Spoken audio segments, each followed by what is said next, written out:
wir jetzt mal ein bisschen. Das muss ich dann halt irgendwie nochmal. Aber das. So, guck mal. Also, du musst dich auch gut hören. Ja, ich höre mich gut. Du glaub hörst. ich. Ganz genau, ja. Darf ich mich? Also, So. genau. Und da So spricht gut. man dann dran. Philipp Glockner.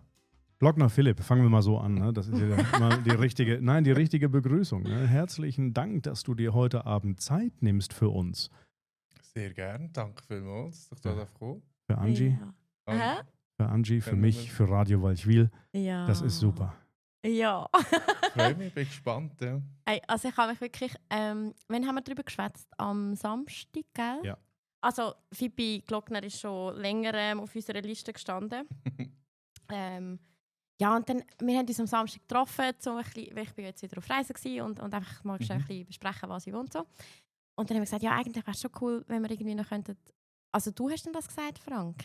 Ja, Ah, der Phoebe. Ja. Und mein ich, Freund Pippi. juhu!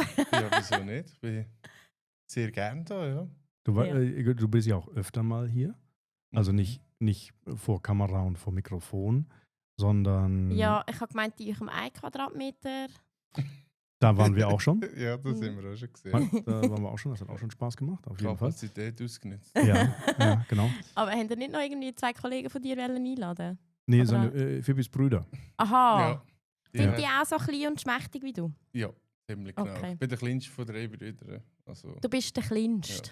Vielleicht machen wir ganz kurz mal, dass weil alle sehen dich ja nicht oder kennen dich ja nicht vielleicht vom Sehen her. Die ganz vielen Leute. Wir stellen uns mal nebeneinander. Pass mal auf. Und dann Okay. als König stelle ich mich noch dazwischen. Aber nee, da müssten wir die Kamera weiter aufziehen, weil das ist dann nicht mehr im Bild. Pass auf, Pippi, wir stellen uns Mega nett. mal.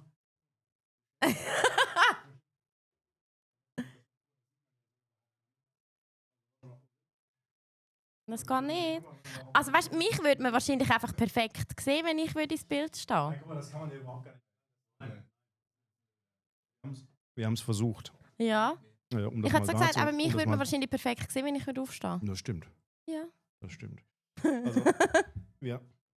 Ja, Wir genau. haben versucht, das Ganze mal darzustellen, so ein ganz klein bisschen. Also, Pippi, Wir Wir- tun, nein, jetzt müssen wir mit den Grössen raus, sorry. Frank, wie viel Meter? morgens mit Rückenwind 1,89 Meter. Okay. ja, Pippi? das kann ich ein bisschen toppen. Ja. 1,94. Ja. Ganz genau. So, ich habe 90 Kilo. Ich ein bisschen mehr. Ja. Im dreistelligen Bereich. Gut, aber ganz knapp. Ja, da Ganz gut. knapp. Ja. Und deine Brüder. Wir kommen nachher noch, wir lösen alle Also Familienverhältnisse Einfach, auf. falls es jemand interessiert, ich bin 1,57 Meter. Ach so. Ja. Ja, Einfach schau, nur, also... Grösse ist nicht alles im Leben. Nein, also heute Abend kann auch ich sonst gehen im Fall. Wenn Wieso? ihr es zweit... Nein. Nein. Nein. Okay. Alles fein. Alles gut. Pass mal auf, aber wir fangen doch mal mit einer ganz anständigen. Ich bin wirklich sehr, sehr laut heute. Wir fangen mal mit einer ganz anständigen Vorstellung an. Glockner Ja. Philipp aus ursprünglich, und das haben wir neulich im ganz kleinen Studio schon gehabt. Ursprünglich, magst du das einmal sagen, wo du ursprünglich herkommst? Vor Ausmu. Mhm. Für die außerkantonalen, Roswil? genau, es ist Luzern? Roswil. Genau. Auch, genau, im Luzernischen draußen. Genau. Jetzt haben wir das letzte Mal ja auch schon angeguckt. Ich weiß nicht, ob das überall in Luzern so ist, aber ihr habt schöne Namen für ganz andere Namen für verschiedene Orte. Wir haben das letzte Mal zum Beispiel Hochdorf. Hoftere. Hoftere, Baubu, Eibu. Ja, Ja, Richtig. genau. ja. Das ist ja gut. Geil! Ist Rusmo eigentlich im Entlebuch oder nicht? Halt, stopp. Bei uns Fährentlebuch fährt ganz viel später an. Ah, Ja. sicher? Es ist noch eine ganze Gemeinde zwischendrin. Ja, okay. Wie heißt die oder hat die keinen Namen? Der Wollhausen. Puffer. Also, Wollhausen. Ja, okay, gut. Okay. ja, das ist sehr gut. Also da kommst du ursprünglich her. Du hast 3 Geschwister, du hast 2 Brüder, eine Schwester. Genau. Du kommst von einem, das könntest du alles selbst erzählen, aber irgendwie springst du auf den Trigger nicht an. Du bist auf einem Hof, auf einem Bauernhof aufgewachsen. Richtig, genau. Da kennst du vom Hochsig.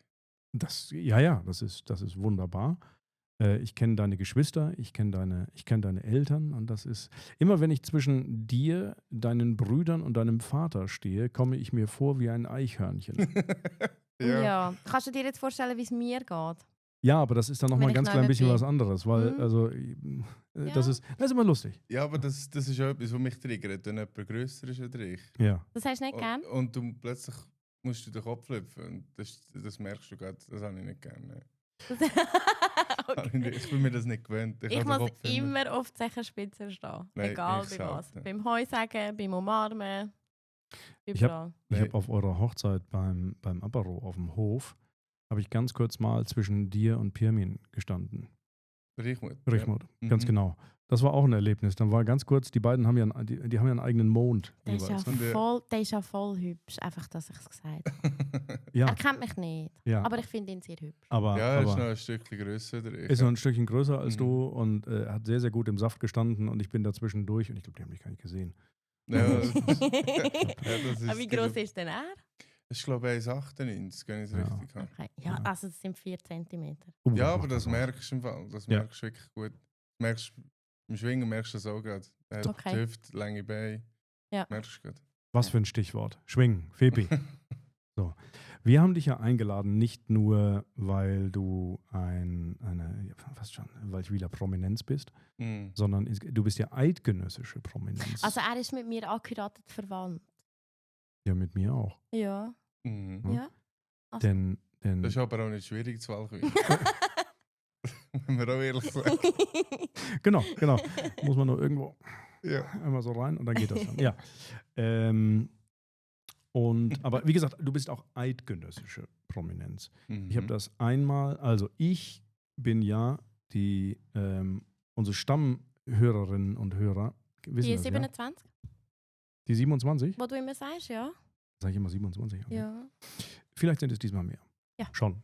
Ich müsste die Statistik mal. Hör auf, auf den Bildschirm zu gucken, du siehst hübsch aus. Alles in Ordnung, Phoebe. Alles in Okay. Ordnung. Ja, Das ist super. ironisch. Ich wusste ja auch sportlich nicht, was mich in der Schweiz erwartete, als ich vor 18 Jahren in die Schweiz gekommen bin. Und dann war ich sehr, sehr verwundert über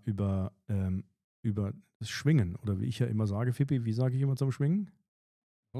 Nein. Raufen. Raufen, ja, Raufen. stimmt. Raufen. Ja. Oh. Raufen.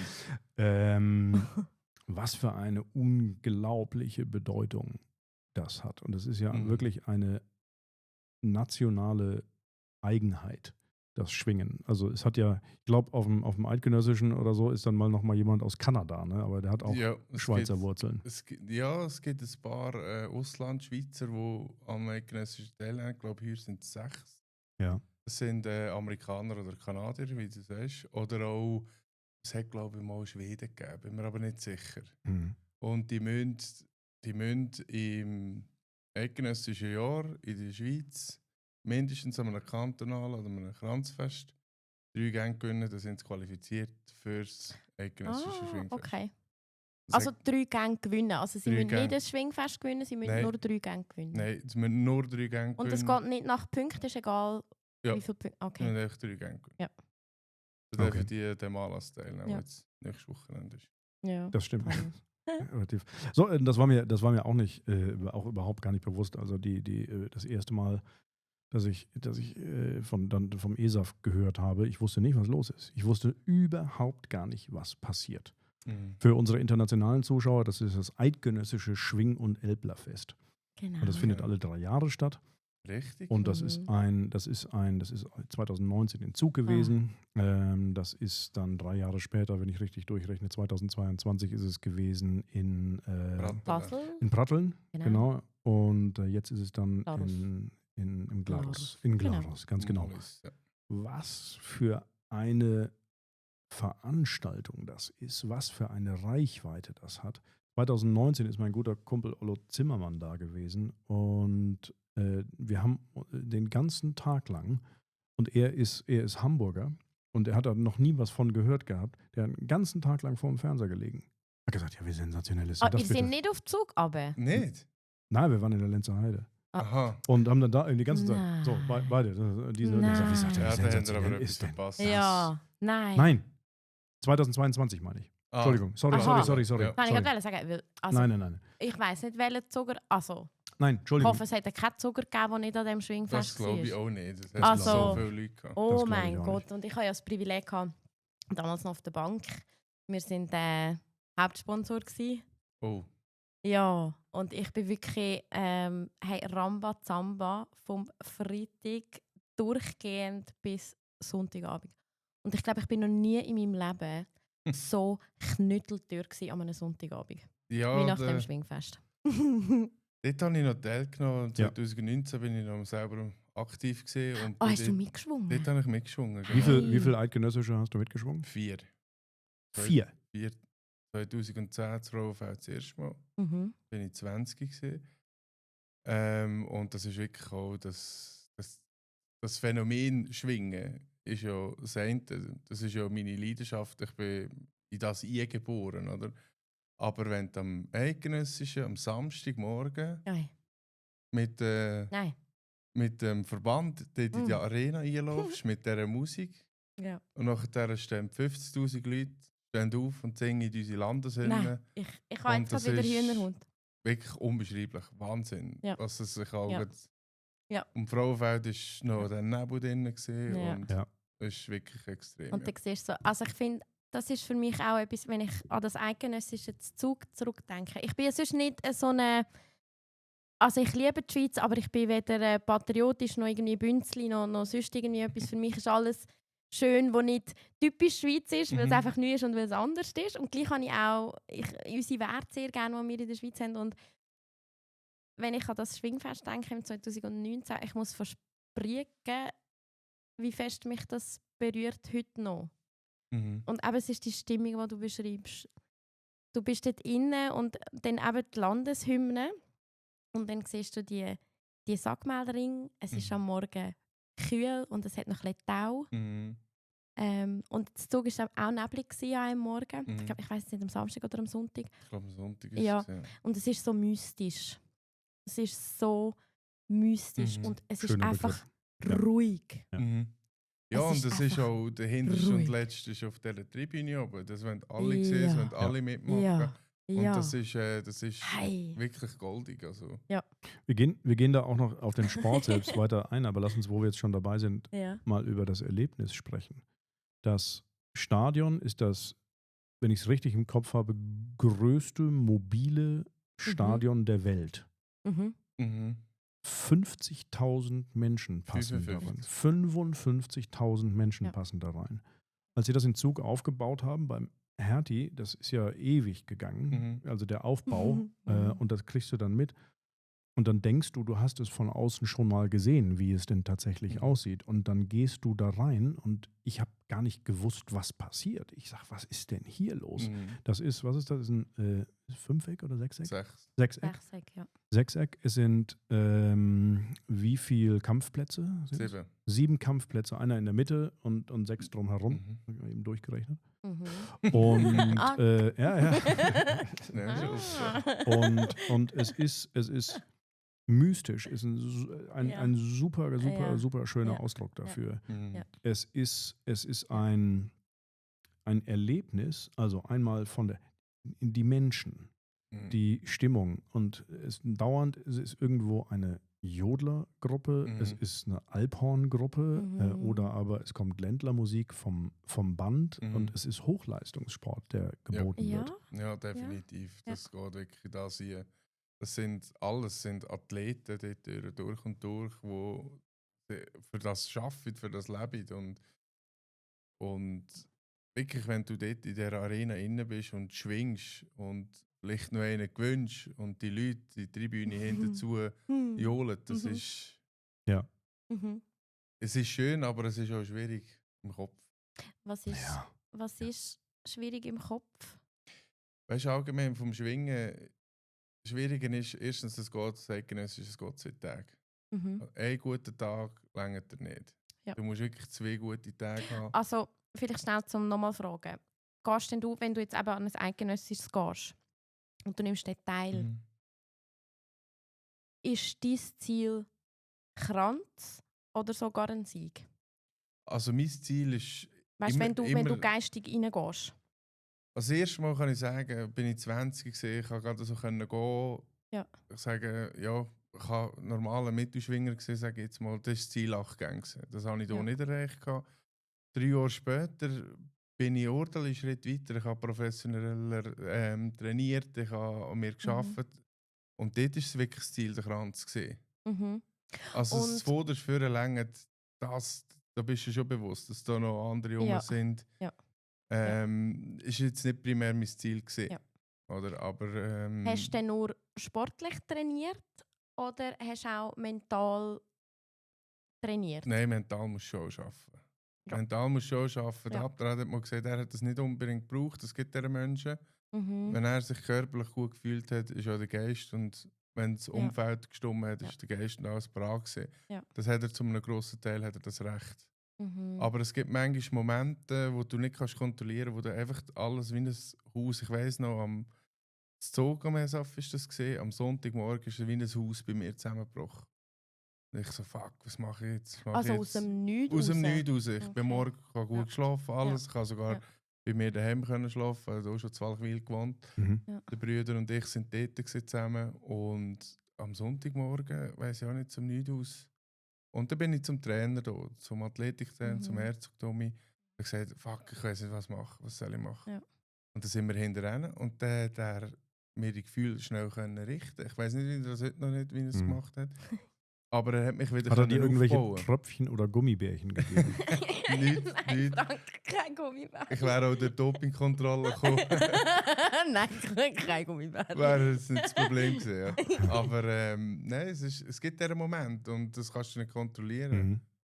Also, hat er mit dir geschwätzt? Ja, wir haben einfach geredet zusammen und 2 Übungen gemacht und dann ist das wieder gut Ja. gewesen. Das ist, Schnuffübungen im Jahr. Ja. ja, nein, es ist absolute Sensation, das Mentaltraining. Mhm. Also wie weit das auch fortgeschritten Mhm. ist. Also bei Mhm. uns war das damals, reiß dich zusammen, du Lappen. Ja, So schwer logisch, kann ja. das nicht sein. Ganz genau. Ich hätte Ja. jetzt erstmal Liegestütze. Wie viel? Alle. Alle. So. Ja. Aber Pippi, wir haben ja tatsächlich auch, wirklich, also irgendjemand hat ja im Audio rumgefummelt. Gefummelt. Ja, richtig gefummelt. Gefummelt. Pippi, wir haben ja tatsächlich auch Hörerinnen und Zuschauer aus dem benachbarten Ausland, Mhm. die mit dem Sport gar nichts anfangen können. Könntest du vielleicht mal ganz kurz auf Hochdeutsch Mhm. erklären, Oh, da bin ich mega gespannt. ja, ich auch, ja, erklären, was Schwingen ist und worum es beim Schwingen geht? Okay, auf Hochdeutsch. Ja. Tönt alles ein bisschen scheiße, aber ich gebe mir Nein, Mühe. das hört sich sehr wunderbar an. Also, Schwingen ist immer das Nationalsport der Schweiz. Passiert im Sägemehlring, 2 Gegner zusammen. Gewichtsklassen gibt es keine bei den Aktiven, auch Altersgruppen oder so. Ist Also ab das 16, heisst 120 Kilo gegen 60 Ja. Kilo. 2,10 spielt Meter keine Rolle. gegen 1,65, Genau. egal. Und dann ist das Ziel, den Gegner auf den Rücken zu bringen. Ein Teil vom Rücken reicht. Mhm. Und am Schluss, der 6 Gänge gewinnt oder am meisten Punkte hat das Schwingfest gewonnen. Mhm. So, und es gibt einen Sieg, es Ja. gibt Niederlage. und es gibt Stellt. Gestellt, Stellt, unentschieden. also unentschieden. Genau. Muss man auch wissen. Für den Sieg, wenn man platt auf den Rücken fällt, ist eine 10 und dann ein Viertelabzug, 9,75. Für den gestellten 9 oder 8,75, je nach Betrachtung vom Kampfrichter sind 3. Und für den verlorenen Gang 8,75 oder 8,5. Mhm. Und dann wird nach 5 Gängen werden die 2 Besten zusammengenommen und die machen den Schlussgang. Die machen um den Sieg. Mhm. Das ist das Highlight vom Tag. Dann gibt es, das ist das Schwingen an sich. Von den Festen gibt es Regionalfeste. Jeder Schwingclub, zum Beispiel wir in Luzern haben 9. Unser Schwingclub Rothal macht das Rothal schwinget. Das ist ein Regionalfest. Dann gibt es die Kranzfeste.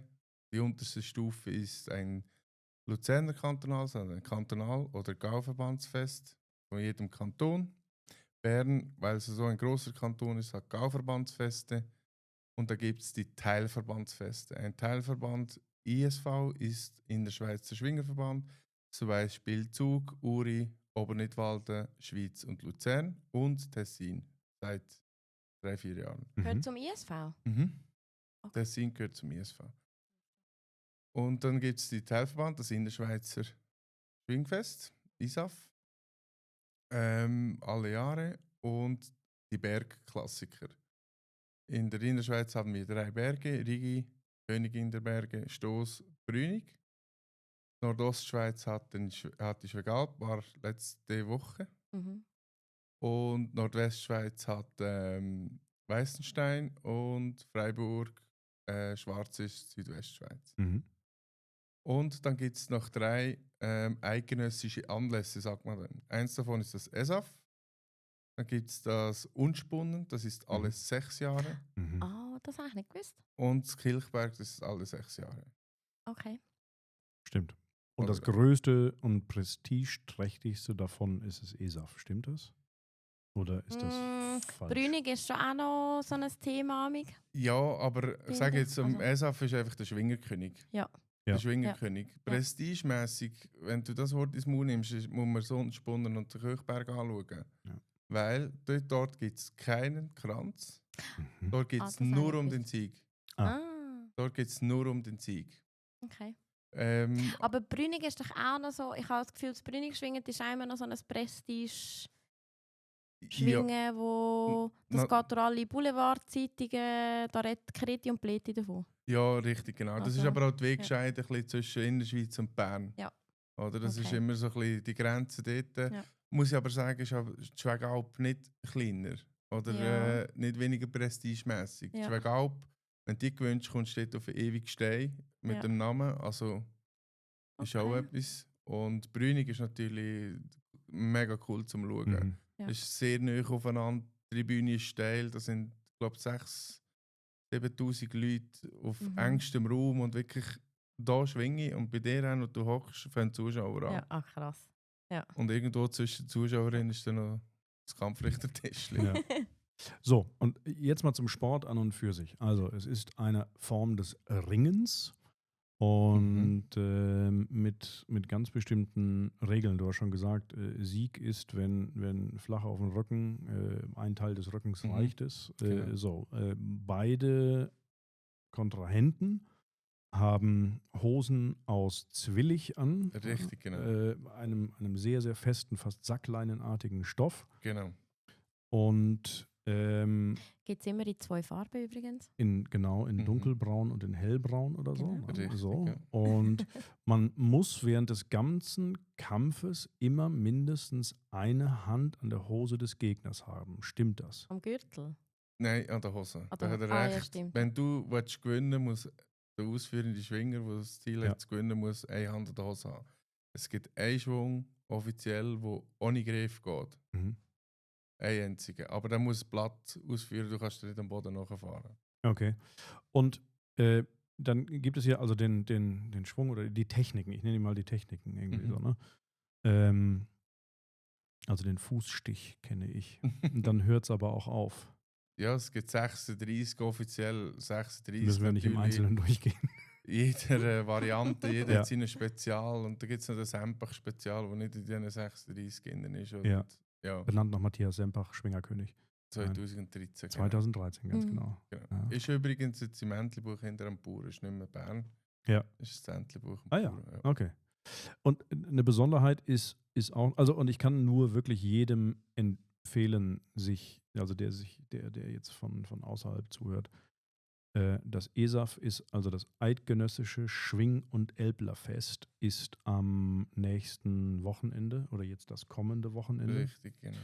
Und sich das anzuschauen. Also das wird im Netz übertragen, das wird Schweizer Fernsehen. Mhm. Das ist, SRF, ja. SRF. 1 oder 2. Also wahrscheinlich sogar im 1. genau. Und zwar von morgens bis abends. Die Richtig. ganze Zeit Auch permanent. Alles rundum wird Ja. übertragen. Genau. Das fängt, glaube ich, am Freitag irgendwie an. Ich habe es mal gesehen. Der Ja. Plan von ihnen ist Wahnsinn, was sie Ja. übertragen. Ja. Ja, es ist Für absolut. 5 Stunden. Und wirklich, also auch scheißegal, wer uns von wo zuschaut, ne? Also aus Hamburg oder München oder sonst wo, Stockholm. Also wir haben auch Zuschauer aus Australien, aber sie verstehen leider nicht. Ja, aber Mhm. unbedingt müssen Sie sich das anschauen. Please, Translate. please, go, watch the Ja. Eidgenössische Schwing- und Elblerfest Genau. 2025 in Glarus. Please Genau. watch it.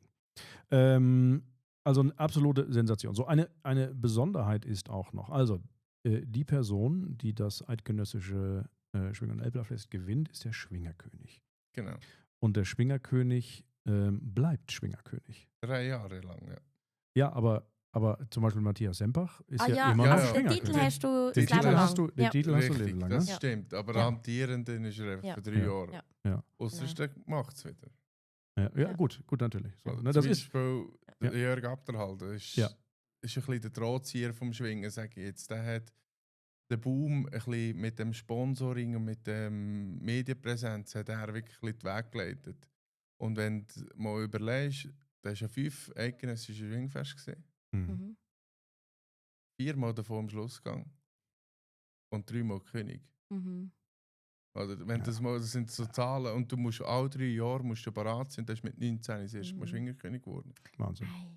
Und das ist wirklich ein Phänomen gewesen, wie der das gemacht hat. Wirklich. Was der auch in Sport investiert hat. Das ist Ja. Wahnsinn. Ja. Und ist es, also, dass es Leistungssport ist, das steht völlig außer Frage. Mhm. Ist es Profisport? Offiziell noch nicht. Mhm. Ich sage jetzt wirklich bewusst noch nicht. Es gibt viele Schwinger, die während der Hochsaison gehen sie mit dem Arbeitspensum oben runter. Mhm. Ich sage nicht, die gehen sicher auf 40%, aber die vordersten 15, wenn nicht noch weiter runter, oder? Mhm. Aber offiziell Profi ist es nicht, so viel als ich weiß aktuell. Mhm. Also, und was ich auch ganz faszinierend finde, ist, also natürlich, du hast deine Sponsoren, wenn du Sponsoren hast und du kriegst sicherlich auch noch irgendwo einen Zustopf von irgendjemandem, aber dann gibt es ja den Gabentempel. Mhm. Alle Schweizer, die uns Der zuhören, die Frank. wissen das. Nein, das ist eine Sensation. Mhm. Und dann, Oh. dann kann man ja auch, das haben wir Ja. dann in Zug auch gemacht, also, dann läufst du durch den Gabentempel und wie läuft das? Also im Gabentempel ist was? Im Gabentempel sind eigentlich alle Gaben ausser der Siegerpreis. Ja, Das Der stimmt. Siegerpreis ist der Muni. Muni, der kannst nicht, der hat einen Stall, ja. Also Muni für auch nochmal für Ja. alle. Ja. Außer, Stier, ne, Muni ja. ist ein Stier. nicht Stier. Ein Circa. prächtiger. Ein Ein prächtiger Stier, wunderschöner. genau. Ja, Cojones. also- Ja, nein, nicht einmal nur Cojones, sondern Ja, das so, ist so, einfach Also es ist ein ein wunderschöne Tier. Es Ja. ist ein Zuchtstier, also Ja. es ist ein Wunderschön. wertvoller Stier. Ja, Das ist wunderschön. Wunderschön. Und der Rest ist eigentlich nachher Ja. im Gabeltempel. Und an einem so einem Nesaf, da gibt es verschiedene Lebendpreise noch. Es gibt Mhm. nur Rinder und Vögel, also Rösser, Ja. Pferde, Fohlen. Fohlen. Mhm. Und nachher kommt das Material. Oder das eine ist sicher die Treicheln. Riesige Treicheln gibt es. Am Nesaf gibt es wirklich, die sind grösser als du anscheinend. Und die sind wirklich grösser als du. Das ist, Das sind Glocken, ja, das sind richtige Glocken. genau. Und Möbel oder Autos oder Also Sachpreise. Sachpreise. alles. Gesponsert Ja. von Unternehmen oder von Privatpersonen. Ja. Genau. Und dann wer darf sich denn da was aussuchen? Da geht es der Reihe nach. Ganz einfach. Ah. Die Nummer 2 kommt als erstes in den Gabeltempel, oder? Die Ja. 1 hat den Muni schon. Ja. Und dann 2 A, B, C und alle nacheinander Also- kriegst du eine Laufnummer. Also laufen die dann durch den Gabentempel durch nach Genau. dem Schwingfest Richtig, ja. Nach der Rangverkündigung. und dann kannst du einfach sagen, ah, das will ich. Ja. Aber kannst du mal umkehren? Ja, ich meine, Du ja. könnt das, aber eigentlich nein. Du Also, entscheidest okay. dich für das und wenn Okay. du draußen bist, bist du draußen. Das ist Du Okay. wirklich gehst so, einmal Ja. durch. Ja. Du gehst einmal durch, ja. Okay. Also kannst du nicht Okay. sagen, ah, ich habe das und das und das und das gesehen. Nein, Ah. und das geht auch Ja. am Mesaf relativ lang. Das kann ich mir vorstellen. Ja. Ja. Es sind 276 Schwinger, Ja. Ja. die dort durchlaufen. Also Mesaf kannst du ja nach 4 Gängen und nach 6 Gängen rausgehen, wenn du zu wenig Punkte hast. Mhm. Hier gehen dann vorher in den Gabeltempel, da sind die Preise markiert durch die. Mhm. Ja, weil die, ja. Also, Okay. also nochmal für all diejenigen, die noch nie in einem ISAF-Gabentempel gewesen sind. Ne? Also da stehen dann ganze Wohnungseinrichtungen, da stehen dann Ah, ja. Küchen. Mhm. Wohnwand, Ja. genau. Alles, was, Ja. da, alles, was Nein, man sich nur vorstellen Das kann. ist, also am Mesaf ist unglaublich. Wahnsinn. Ja. Ja. Aber ein normaler kantonaler ist schon gross. Du kannst Fernsehen, Ski, Velo, Roller, Krass, okay. Dörf, Ja. Ja. alles gewinnen. Es ist dort schon. Und der Mesaf ist einfach noch ein Schippe zu grösser. Ja, ich habe, glaube ich, Jetski gesehen. das Ich habe einen Whirlpool gesehen, den ich das auch ist gedacht normal. habe. Whirlpool sind normal. Also, Ja, es ist unglaublich. Also ich bin... das ist- ja, ich bin auch dort durchgelaufen und dachte so, okay. Ich wüsste gar nicht, was nehmen. Ja. was ich davon brauche. Aber ja. Phoebe, und du, Aber- Phoebe, Mhm. nein, Angie, bitte du. Blablabla. Du hast an 4 eidgenössischen teilgenommen. Genau, Wie viel Grenze? 2. 2. Burdorf und Estavayer. Ja. Sensationell. Burdorf zusammen mit meinem Bruder, also jetzt bin ich wieder auf Hochdeutsch, Ja. zusammen mit meinem Bruder, der Hans-Jörg, der hat, Kannst du? ja, der Hansu. Und ja, das ist, wenn du so ein bisschen zurückschaust, mein Vater, der hat, glaube ich, 2-mal ein Viertel zu wenig gehabt für eidgenössischen Kranz. Nein. Und einer ist ein halber Punkt, wenn ich es richtig im Kopf habe. Und einer ist, wo er wirklich hat Zellen machen vom Status her, vom Können, von der, also ja, von der Fitness her, hat er im 7. noch die Schulter ausgerenkt, Nein. die wieder eingetapet und den 8 Gang gestellt und den 4. Punkt zu wenig gehabt. Nein. Einen, wo er eigentlich immer genommen hat vorher, hat er gestellt. Und das war schon her für ihn. Und wo wir dann als Söhne beide zusammen den Kranz gemacht haben, das ist auch recht emotional. Ich kann gewesen gerade für- sagen, also. ja, für alle von Ja. unserer Familie eigentlich. Ja. Und ja, ich vergesse nie mehr, als ich um einen Kranz gemacht habe, den letzten Gang müssen gewinnen. Ich bin dort gegriffen und der Bruder war aussen am Platz, der Reto, der Mittler. Und im zweiten Zusammengreifen habe ich ihn gezogen, in den Boden rein und in den Brücke rein gehabt. Das ist, wenn er noch den Kopf hinter hat. Und Und sich so das aufstützt. Ja, das letzte Wehren jetzt. Ja. Und da vergesse ich nicht mehr, das Herz, das hat nur noch geklopft. Darum. Und ich hatte ihn einfach gehabt. Ich habe ihn gehabt und ich habe ihn runtergedrückt. Ich wusste, das ist jetzt gut, aber ich habe ihn noch nie losgelassen. Mhm. Die Kampfrichter haben etwa 3 Mal gut gesehen, hat mir noch auf die Schulter geklopft. Ja. Vorher habe ich den Nein. nicht losgelassen. Ja. Die haben noch Herzschlag, Ja. warte.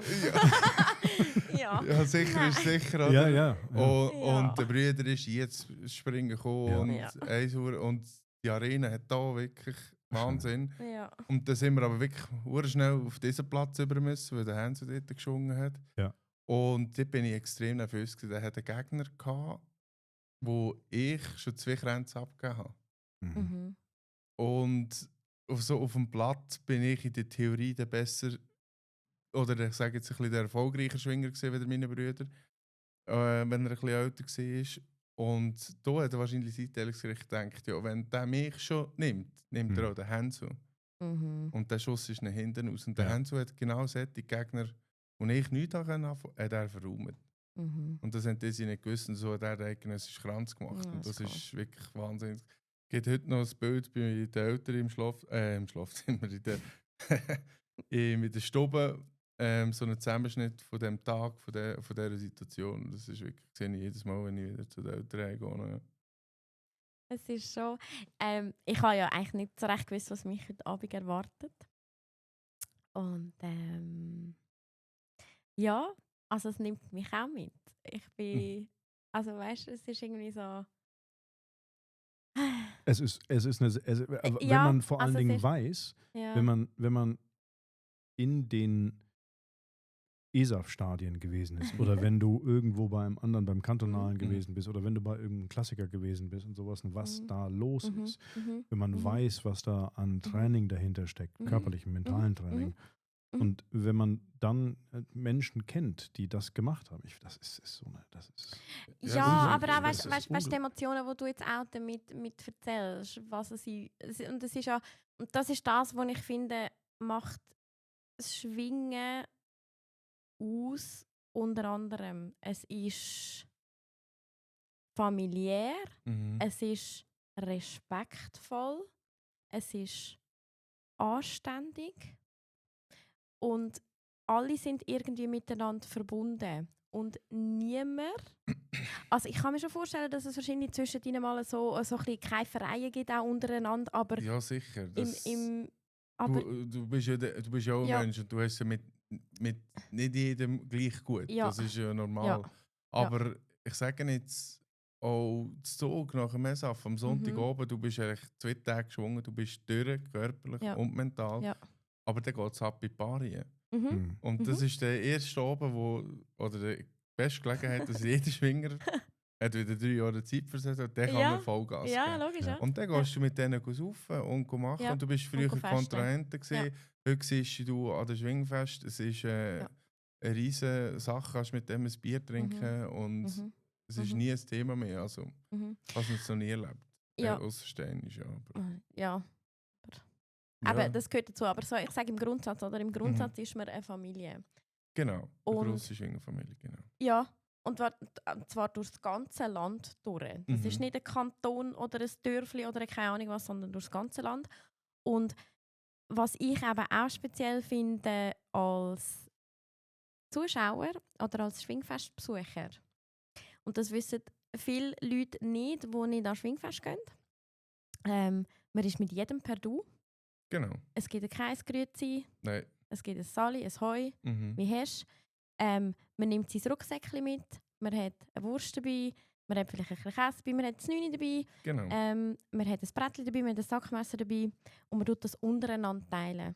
Richtig. Und zwar Den alle Weisswein hast du noch miteinander. vergessen. Ja, der Weisswein. Ja, und der Schnaps. Das Schnäpsli.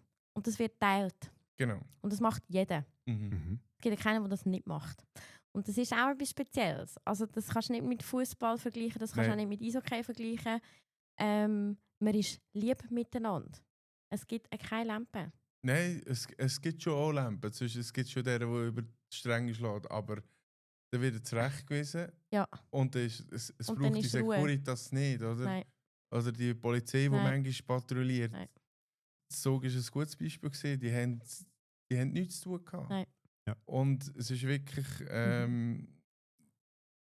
so einfach gehalten noch. Und ich hoffe wirklich schwer, dass das auch in Zukunft so bleibt. Das hoffe ich auch Dass sehr es fest, bei ja. uns besteht und nicht irgendwie plötzlich anfängt, da Böller zünden auf der Tribüne oben, wo nur schon das Pfeifen wird vom Ja, das wird gar nicht. Speaker gerade unterbrochen. Das Ja. gibt es nicht da, oder? Das war auch schon mal in den Medien gewesen. Ich glaube, das hat auch natürlich mit dem, also mit dem Publikum, das ist eine Eigendynamik, die da ist. Und wenn sich da einer dann daneben benimmt, dann gibt es ja auch genug, die dann aufstehen können und sagen, so, jetzt fangen wir mal wieder an, uns zu benehmen, nicht wahr? Ich fand das auch ganz faszinierend beim ESAF in Zug 2019. Mein Zug hat etwas über 30.000 Einwohner und über die 3 Tage der Gesamtveranstaltung waren, glaube ich, über 300.000 Besucher. Nee, Ja, das es ist fast mehr, eine es sind halbe mehr Million, gewesen. oder? Ja. Ja? Jetzt muss man sich mal vorstellen. Ja. So, Ja. das würde, so, und dann ist vielleicht mal einer, wie du sagst, von der Polizei zurechtgewiesen worden, weil er beim Busy-Machen nicht richtig abgetropft hat. Ne? Das sind dann aber auch das ist dann der Einsatz gewesen. Ne? Und es ist einfach, es gibt kein Theater. Nein. Ich stelle mir das gerade mal in einer, ich bin ja früher mal Deutscher gewesen, in einer Stadt in Deutschland vor. Du hast auf einmal 10-mal mehr Leute als Einwohner in der Stadt. Ja.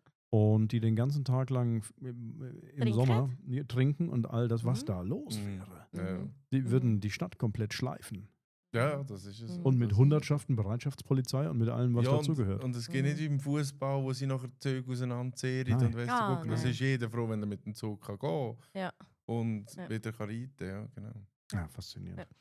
Pippi, aber ich weiss ja eigentlich nicht so viel von dir.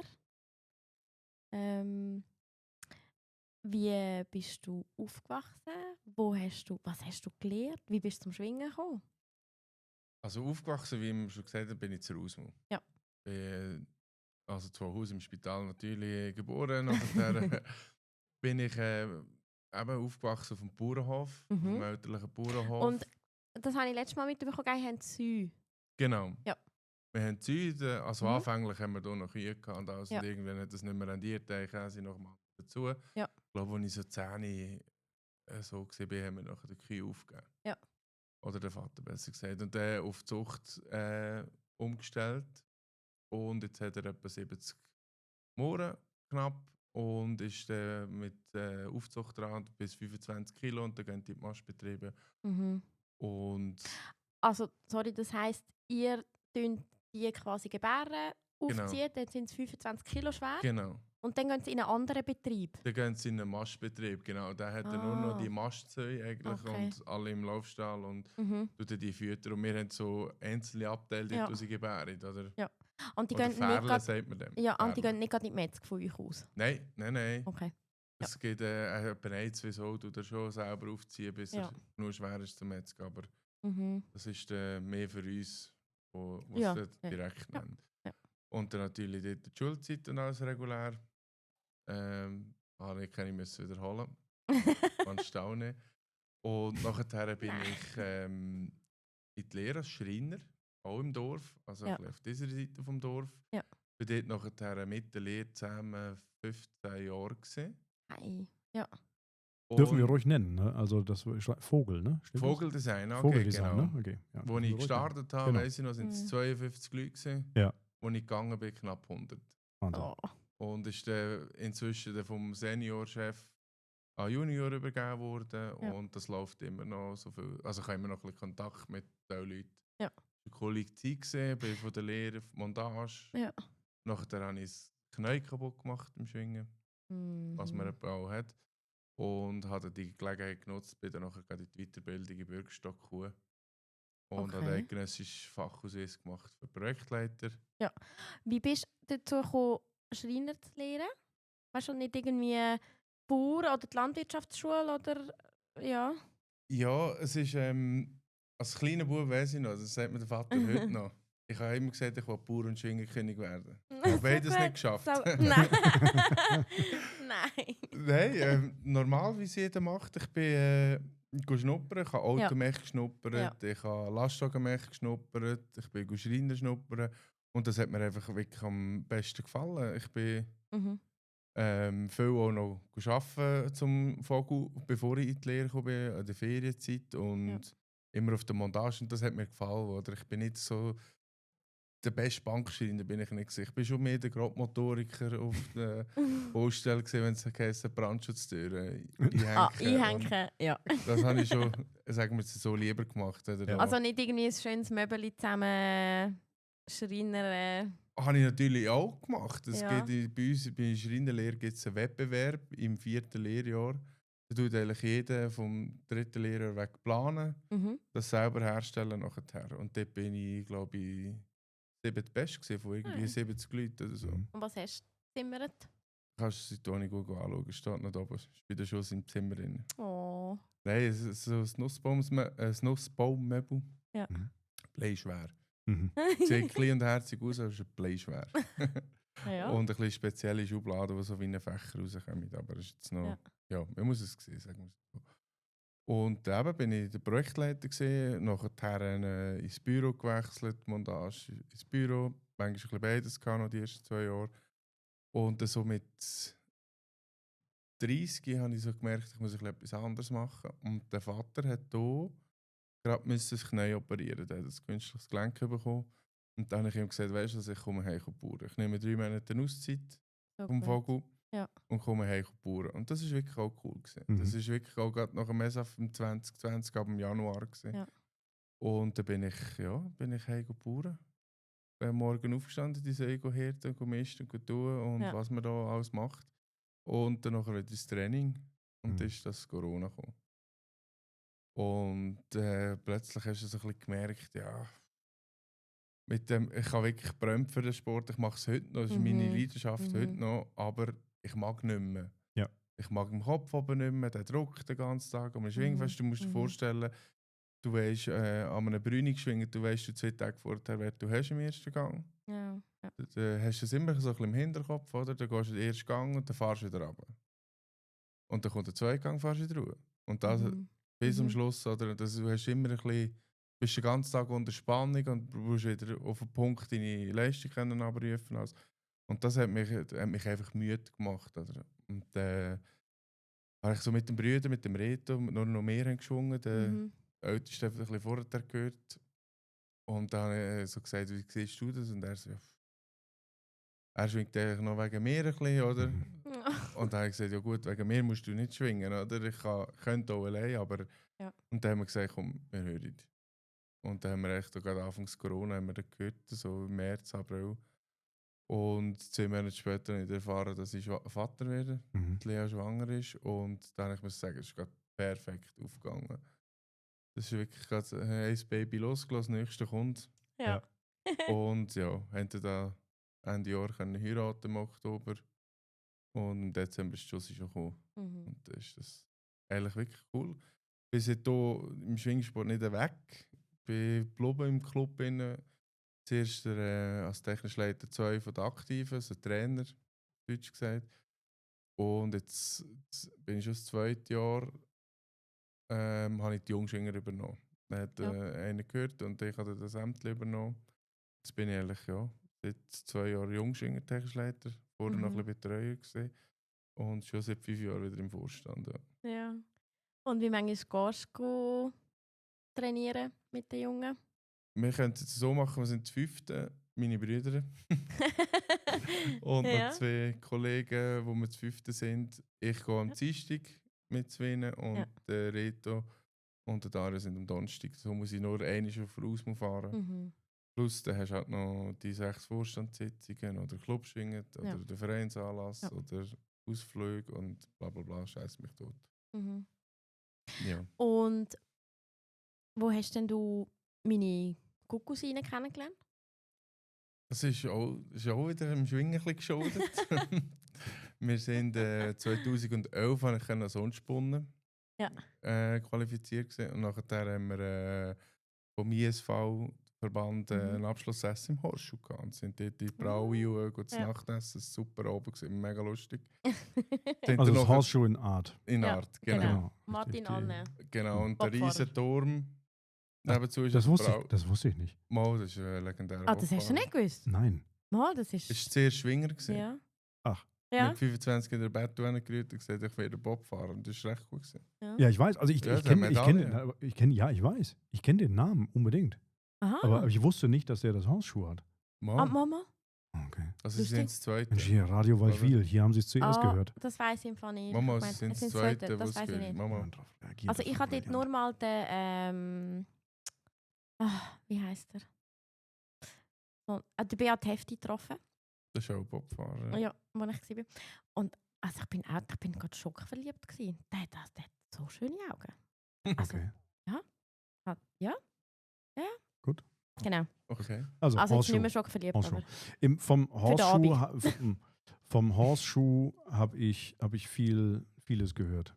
Das scheint, wenn irgendwas aus dem Ruder läuft, dann sehr, sehr gerne im Horseshoe, ne? Ja. Ja, und auch der oben ist aus dem Ruder gelaufen, ja. Wo wir dort waren. Wir sind nachher, nicht mehr ganz alle, aber die meisten Schwinger sind noch in Paar runter.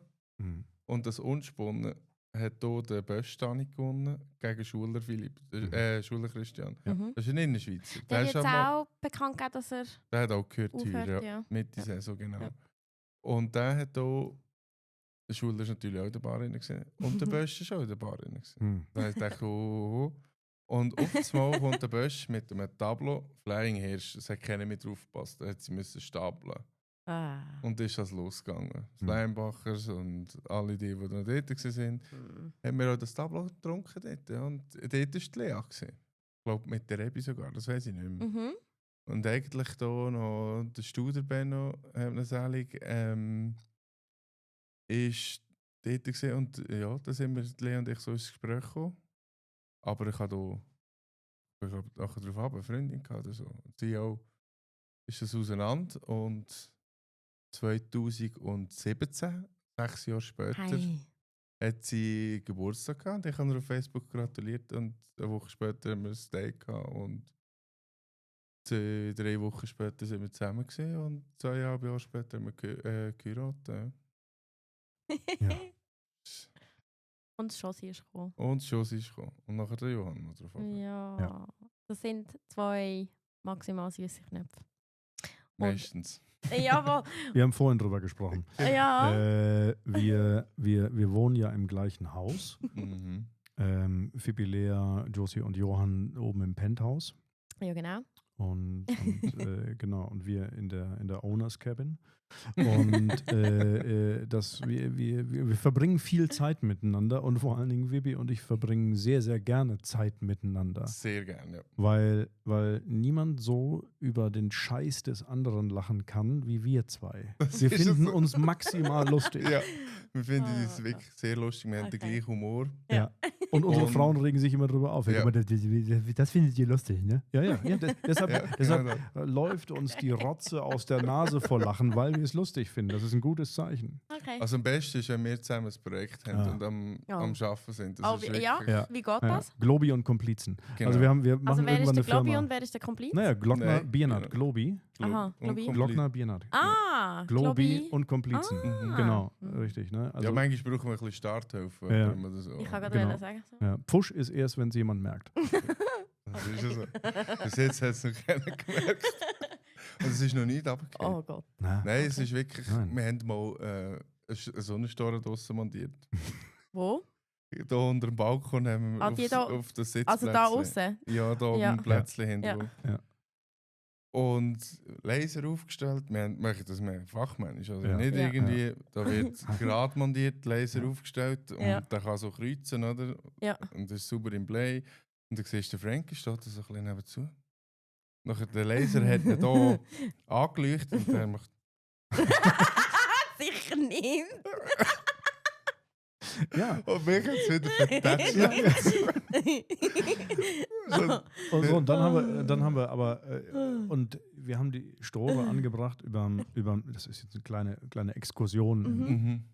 Globi und Komplizenprojekte, auf dem Sitzplätzli, ne, damit das überdacht ist, ne, das Ganze, wenn zu viel Ja. Sonne oder vielleicht auch ein ganz klein bisschen Nieselregen Ja. und Also das ist dort, wo der Tisch und Genau. steht. Mhm. genau, Okay. richtig, ne, im Country and Garden Club Gerbi. Ja. Und das muss oben unter die Terrasse, unter den Balkon, das Beton. So, und da haben wir erstmal die ganze Nachbarschaft zusammengebohrt. Wieder Und, Löcher in Beton gebohrt haben? Genau, dann? Ja, mussten- sonst kannst du den nicht anschrauben. nee, ganz genau. Wir mussten Das rüber muss ja haben. wir mussten Mhm. rüber zu Matthias und Mhm. mussten die Makita Bohrhammer holen. Und der Matti hat das gehabt? Der hat Matti so hat das. Wir haben an Werkzeug alles, was man sich nur vorstellen kann. Mhm. Fippi und ich haben nahezu alles. Mhm. Und Bis auf was, den Bohrhammer. bis auf den Bohrhammer, den hat immer Matthias. Wieso hat der Matti einen Bohrhammer? Weil er es gut findet. Und das ist gut, dass er das gut findet. Dann haben wir auch einen. Für Ja. was, Matthias, falls du das hörst, für was brauchst du einen Bohrhammer? Wir das vielleicht irgendwie auch mal Zuschriften ganz genau Nein. einfach mal sagen. Also wenn ich den Frankie, Ja. ich habe den Frankie auch schon gefragt, für was hast jetzt du das gekauft? Ja. Mhm. Und seine Antwort war, weil es es gibt. Ja. Aha. Das Ja. ist, Manchmal ist es auch, An weil es Maschine- schön ist. ja, ich meine, meine Brüder haben einen Traktor gekauft, das ist Landmaschinenmech. Er hat keinen Mhm. Bauernhof nicht, er hat einen Traktor gekauft. Okay. Und dann haben wir gesagt, ja, für was brauchst du den Traktor? Mhm. Kann er Also, mit dem ja. ausfahren?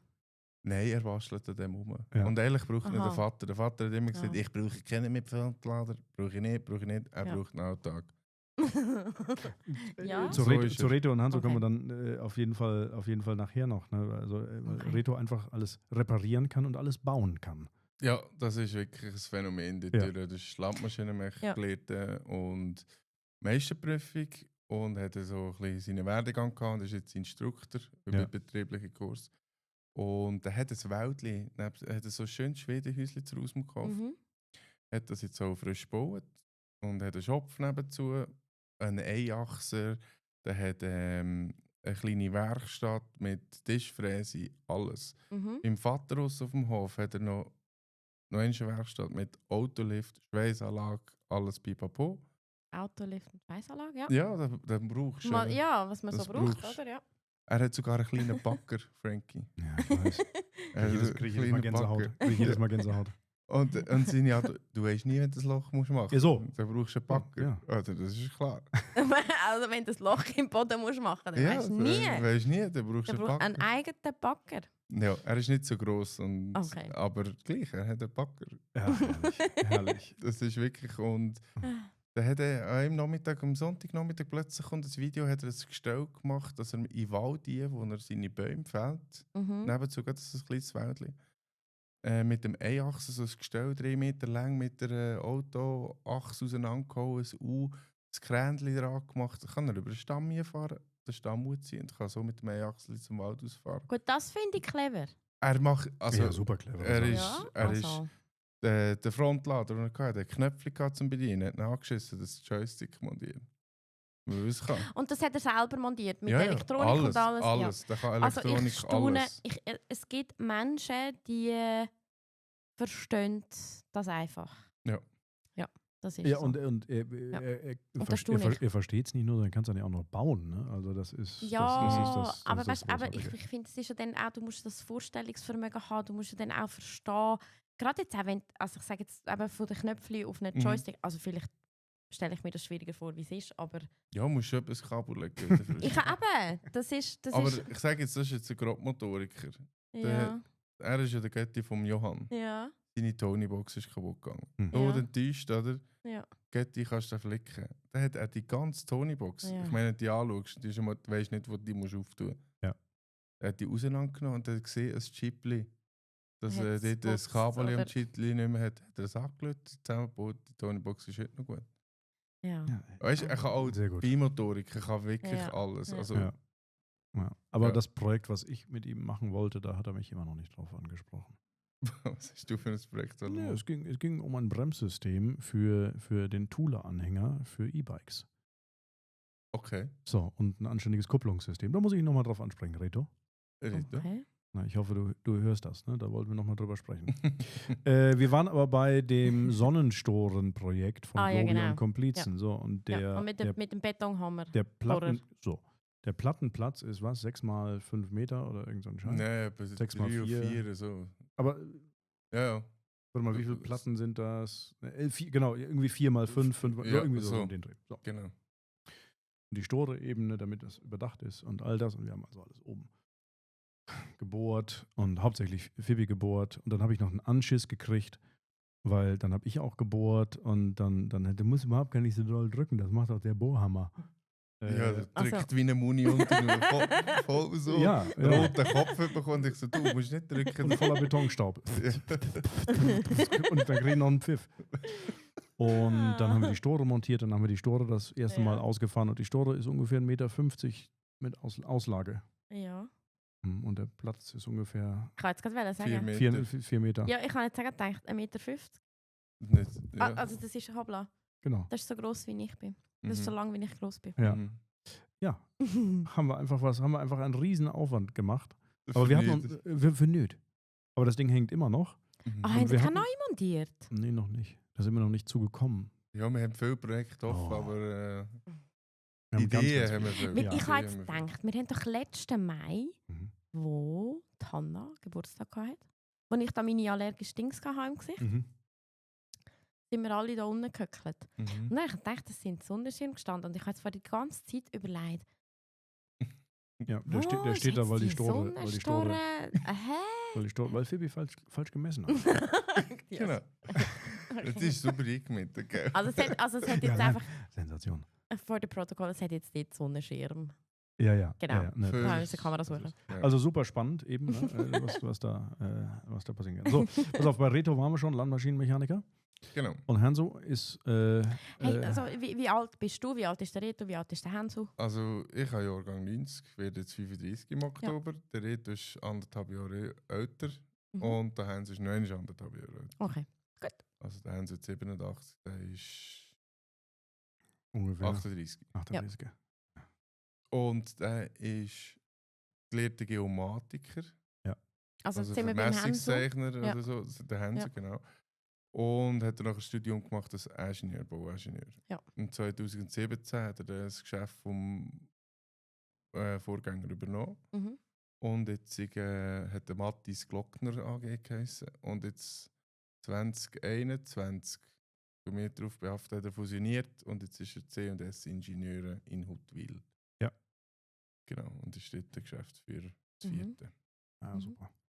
Cool. Super. Echt. Und alle verheiratet und Kind. Genau, nein, nicht alle. Der Hans ist geheiratet, der hat ein Jahr vor uns geheiratet, der hat auch 2 Kinder. Die Leona, mein Gottemädchen, Mhm. und der Henry. Und der Finde ich Reto. herziger Name. Ja, das ist auch ein herziger kleiner. Vielleicht kommt er da von Krüchen. Und er wohnt inzwischen auch wieder zu Rausmau. Der hat jetzt gerade auch ein Haus gekauft zu Rausmau. Und er hat es umgebaut und seit dem August wohnt er jetzt drinnen.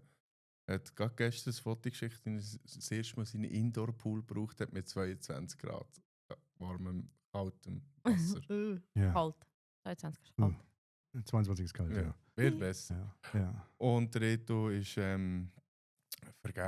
Mhm. wie man sagt, aber nicht geheiratet. Aber auch schon, ja, die Länger, sind ne? über 10 Jahre. Ja. Weiß nicht genau. Ja. Der ist jetzt gerade momentan in Kanada. Das Ah ja, Kanada? okay. Mhm. Kanadien. Da steht ein Kollege von ihm, der Ja. mit mir in die Schule kam, hat dort geheiratet. Ja. Ja. Outfit wie ein Cowboy hat er gehabt. Hat ganz gut Also zum ausgesehen. Heiraten? Ja, Ja. Jeans, Stiefel, Ja. Hemd und Kehligurt? Cowboyhut. Nein. Ja, habe ich nicht so genau nicht geschaut. Aber ja, es Ah. ist anders gewesen. Jetzt ist er Ja. am Reisen und kommt jetzt Ja. die Woche heim. Ah ja, Ja. sehr gut. Cool. Und eine Und dann- Schwester hast du noch? Genau, meine kleine Schwester, die ist 5 Jahre jünger. Die ist seit Geburt im Rollstuhl. Okay. Sie hat, es ist schon nicht alles richtig gewesen, aber bei der Geburt noch Nabelschnur um den Kopf gehabt, etc. Mhm. alles und ist so körperlich und geistig behindert. Mhm. Und ja, mit dem sind wir aufgewachsen. Mhm. Das ist, sag jetzt, für uns ist es wie immer normal gewesen, hat uns auch nicht tangiert oder die Mami hat mal gesagt, sie hat irgendwie das Gefühl gehabt, zu wenig Zeit gehabt für uns, weil die Steffi zu viel Zeit eingenommen hat. Und das haben keiner von uns Trainer. Wir haben an uns jetzt nichts gefällt. Wir haben, wir haben alles gehabt. Wir haben wunderschöne Kinder gehabt auf der Bauernhof, wo wenn wir müssen mithelfen und es mich immer angeschissen hat. Aber ja, hey, das ist wirklich. Und sie hat sehr viel müssen durchmachen. Sie hat die Hüfte müssen operieren, brechen, die Füße sind nicht gleich lang. Und Nein. es ist mal wirklich, ich weiß nicht mehr, so 6, 7 gewesen, ich weiß nicht mehr genau, ja. Vom Bauch weg runter bis zu den Beinen eingegipset. Da zwischen den Beinen zum Trocken machen, Stecken zum Umtragen, ein halbes Jahr gelegen. Was? Ein Stecken zum... Ja, weißt du, eingegipset. Ja. Also sie hast können tragen im Gips, oder? Ja. Ist so Ja. drin gewesen. Und ja, da hat man das gerichtet und hat immer das Gefühl gehabt, sie könnten vielleicht noch laufen, aber so weit ist es nie gekommen. Okay. Das haben wir nicht geschafft. Sie hat Skoliose gehabt. Die ist jetzt Basel operiert worden, das ist ja die Wirbelsäule so gesessen oder und vertreibt genau. noch. Und also das ist normalerweise, ja, das ist von Geburt an und dann gibt es aber dort, die es nicht so schlimm haben. Ja. Wo dann das einfach im Alter schlimmer wird. Ja, die genau. Skoliose. Ja, meine erste Freundin hat das auch gehabt. Ja. Das hat man auch operiert und das ist das, ja, das geht einfach 2 Stecken, gell? 23 Stunden und du wirst, sie ist 5 cm gewachsen in 10 Stunden Operation. Ja, das ist krass. Oder? Und hat mit dem Bauch hat sie Mühe gehabt, sie hat, ich glaube, den Uterus und alles gestossen. Sie hat immer Entzündungen gehabt, ist dort 2-mal fast daran gestorben, wirklich. Hat mal gesagt, eine Lebenserwartung von 10 Jahren gehabt, ist jetzt heute 30 geworden. Also sie hat wirklich, also es ist eine Kämpfernatur, muss ich sagen. Ja. Und es ist ihr nichts wichtiger als die Familie. Ich meine, wenn wir kommen oder mit ihr laufen, so, das ist für sie das Größte. Du musst nicht irgendwo durchmittern, aber sie ist jetzt seit dem Mai, haben die Mami das geschafft, sich ein bisschen zu lösen. Und ist sie seit im Heim. Das ist Luzern, im Eichwäldli dort. Ja. Und sie geht am Montagmorgen, bringt sie das Mami und am Freitag holt sie das Mami wieder. Und das ist immer cool. eine Wochenende daheim. Ja. Und die macht das wirklich super. Die ist vom ersten Moment, das ist schon, wo sie gemerkt hat, ja, Mami packt Koffer raus, ja, ich muss da bleiben, oder? Sind sie gelaufen, hat Mami das erklärt, hat gesagt, schau, der Reto, der Hansig und der Philipp, die sind auch nicht mehr daheim, die wohnen auch nicht mehr, aber sie kommen immer wieder. Ja. Und ich hole dich wieder. Und seitdem hat sie dann vielleicht am nächsten Tag noch angerufen, Mami ist schon Freitag, du kommst mich am Freitag holen. Ja, genau, gut, also tschüss. Und jetzt am Morgen, mittlerweile muss sie nicht mehr mehr rein. Sie sagt also, Mami, kannst gehen, tschüss. Und ja, es ist auch für meine Mutter eine Entlastung. Oder? Sie ist 63. Und ja, sie wird nicht mehr jünger. Und ich meine, so ein Mensch, sie tut seit 35 Jahren Windeln wechseln. Also ist Meine in dem Mutter. Fall, ja, und Steffi ist in dem Fall inkontinent. Ja, Oder- sie merkt es schon, Ja. aber du kannst sie nicht aufs WC höcken, Ja. oder? Das Ja. ist, ja, das geht wie nicht, oder? Ja. Ja. Und sorry, ich muss das So mal gut. Oh. Und Ja, das- Man kann es einfach unten- wieder anschrauben, ja. Genau.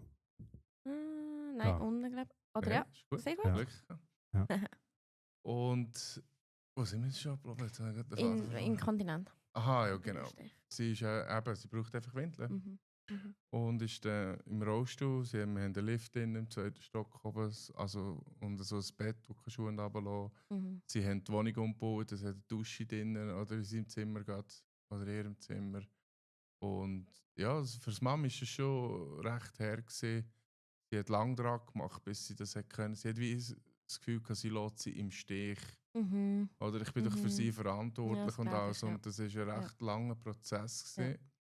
Und der Reto hat eigentlich etwas Gutes zu ihr gesagt. Er hat gesagt, schau Mami, es ist, jetzt sind wir in der Lage, das zu entscheiden. Du kannst schauen, du kannst Mhm. testen, in welches Heim oder wo also es Platz hat. Wenn es Mhm. dir etwas gibt, sie muss nur die Hand brechen oder irgendetwas, das ist fertig. Ja, klar. Mhm. Da hast du die Spitex und der Vater mit dem Bauernhof, der kann auch nicht, oder? Der kann mal einspringen, aber jetzt... Ja, aber kannst nicht 24 Ja. Stunden für sie dann da sein, ja klar. Oder ich ja. sage jetzt, wenn wir sie müsste zu uns nehmen. Ich meine, wir haben doch keinen Lift, nicht. Ich bin Ja. im 3. Stock oben. Also Ja. jedes Mal ein Krampf, du musst jedes Mal dein Schuhkästchen wegnehmen. Ja. Also überlegen, oder? Ja, stimmt. Ich Oder? habe sie ja letztes Mal gesehen, Genau. als sie da war. Ja. Aber sie Ja. ist dort drinnen wirklich glücklich. Die Betreuer möchten das super. Ich bin sie auf Veganisch besuchen. Mhm. Sie hat das nicht gewusst, dass ich komme dort. Wir Nee. haben mal, die Mami und ich haben uns mal getroffen, dort zum Kind übergausen geht. Und die ist schier ins Loch gefallen. Und hat Ja. gesagt, ich sehe Brüder von ihr, oder? Aber es gibt noch 2 andere. Sie ist recht stolz auf uns Ja. und Ja. wir natürlich Ja. auf sie auch, Ja. wie sie das macht. Ja. Ja, und auch sie ist ja nun wirklich bei auch da, ne, bei jedem Familienfest dabei. Und es gibt ja viele Familienfeste, Mhm. die dann gefeiert werden. Mhm. Ne? Und das ist auch schön, das ist wunderbar. Und sie ist bei allem dabei Ja. und sie freut sich dann wirklich über, also wie sich jeder freut, aber sie hat da so eine ganz besondere Freude, da dabei zu sein. Ja. Und auch mit Josie und mit Johann und den anderen Kindern und da, das ist klasse, mittendrin. Ich Super. ich finde das sowieso etwas Faszinierendes. Also was ich merke, aber ich bin ja zurzeit nicht am Arbeiten. Mhm. Arbeitslos. Nein. Hast du eine Auszeit oder was? Weißt du das gar nicht? Nein, das habe ich gar nicht mitbekommen. Ich reise seit 9 Monaten in der Weltgeschichte umeinander. Voll geil. Ja. Und jetzt habe ich gerade heute wieder Flug gebucht. Und Wohin geht's? jetzt fliege ich zuerst auf Kroatien nochmal eine Woche. Mhm. Und fliege dann gerade von Kroatien aus auf Griechenland. Und dann gehe ich segeln. Vom 20. September bis zum 4. Oktober. Und Oktober muss ich jetzt mal noch schauen, was ich Bock habe zu machen. Aber, ja. Ja, wir nicht mehr so gut mit Kind und Familie. Ja. Und du warst am Wochenende im Elsass. Das stimmt, aber da kann man mit dem Auto noch fahren. Und ich habe Kind dabei gehabt.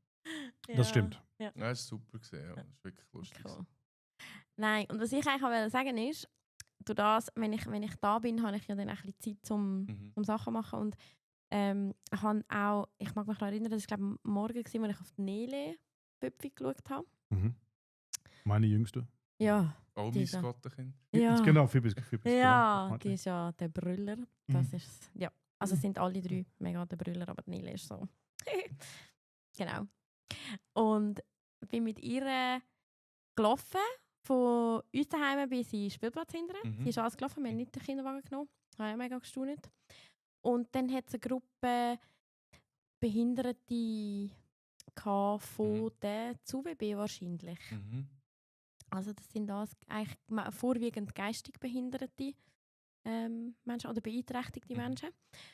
Und mir fällt es einfach extrem auf, was für eine Lebensfreude und Ausstrahlung das die Menschen haben. Und ich finde das etwas vom Schönsten. Es fasziniert mich. Sie sind unbeschwert, sie haben eine mega Ausstrahlung, sie haben eine mega Freude. Und ich kann mir vorstellen, dass das, weißt, es ist wahrscheinlich nicht einfach gewesen, was sie durchgemacht haben mit der Steffi.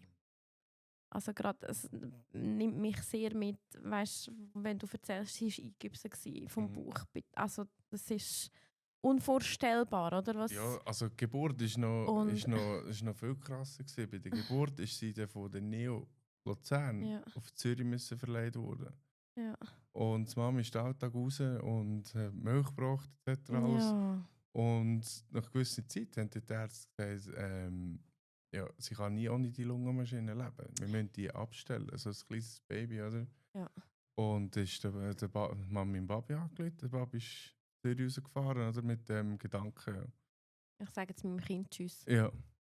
Und dann haben sie Steffi die Arme bekommen und die Maschine abgestellt. In dem Moment hat sie selber angefangen zu schnaufen. Und dann haben sie gewusst, das ist. Ich hatte Ja, das ist wirklich. Ich fange an. Ja, nein. Ja, nein, ich kann auch. Ja, also es ist. Ja, wahnsinnig gewesen. Der Mhm. Moment dort, und dann haben sie gewusst, ja, da haben wir jetzt die Aufgabe, wie sie das bewältigt. Und also ich habe das mal mit der Mami geredet, oder? Wo die Lea das erste Mal schwanger war. Ich habe gesehen, was das für eine Aufgabe ist. Ich habe gesehen, was das für eine. Es ist nicht eine Bürde, es ist einfach.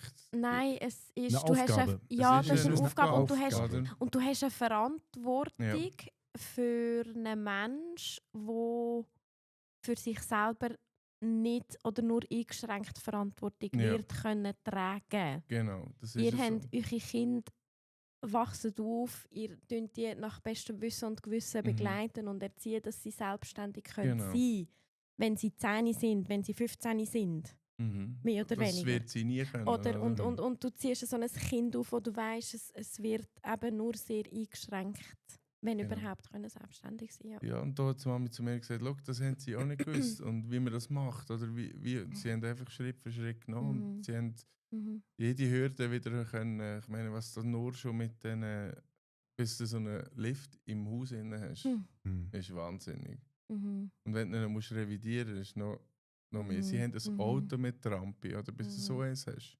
Und das ist nicht nur der Staat, der das einfach zahlt. Oder? Nein. Und mit 18 kommst du ja eigentlich als behinderter Vormund über und gehst in das Heim. Oder? Und die Mami hat das hier nicht wollen. Sie hat gesagt, wir mit 18 auch nicht müssen gehen und ich wollte sie auch nicht gehen. Und dann war sie in der roten Decke und nachher noch wie die Sonntag kommt, ist sie eigentlich wie so eine Tagesbetreuung gewesen. Am Morgen mit dem Taxi abgeholt oder am Abend gebracht oder einfach Alltag. Ja. Und hat einfach Ferien gehabt etc. Und das ist schon noch durch den Tag, du bist immer als Mutter, du musst am Morgen um 8 Uhr dort stehen, du weißt, deine Kinder gehen ja auch in den Kindergarten, das ist eine Umstellung, oder? Und du musst, egal was du machst den ganzen Tag, du musst am Abend um 10 vor 5 Uhr wieder daheim sein. Also wenn sie mal zu uns in die Bade kommen, dann gehen die am 4 Uhr. Ja, logisch. Weil sie einfach um 5 Uhr wieder mit daheim sind. Ja. Und kannst du dich nicht irgendwo schnell verschnettern mit einer Freundin? Und nein, nicht, das ist... Oder der Vater mit der Söhne ist vielleicht ein bisschen flexibler, wenn er mal um 7 Uhr 2 macht, anstatt um 5 Uhr, ist das kein Weltuntergang, oder? Aber sie sind wirklich immer eingeschränkt gewesen. Wir haben auch nicht nur wegen dem Betrieb jetzt nie in die Ferien können, es hat es mal gegeben, 2-3 Mal sind wir da auf Murschach gekommen, aber sonst hat es das eigentlich nicht gegeben. Es hat alles immer rollstuhlgängig sein. Also für uns ist das auch nicht eine Einschränkung gewesen, für uns ist das normal gewesen. Es war das Leben, es war wie es ist. Ja. Und das ist wirklich der Hut ab von meiner Mutter, wie sie das gemeistert hat, jetzt auch mit dem Abnabeln. Also es ist ja nicht nur, ich sage, ja, also da ziehe ich auch den Hut von deiner Mutter.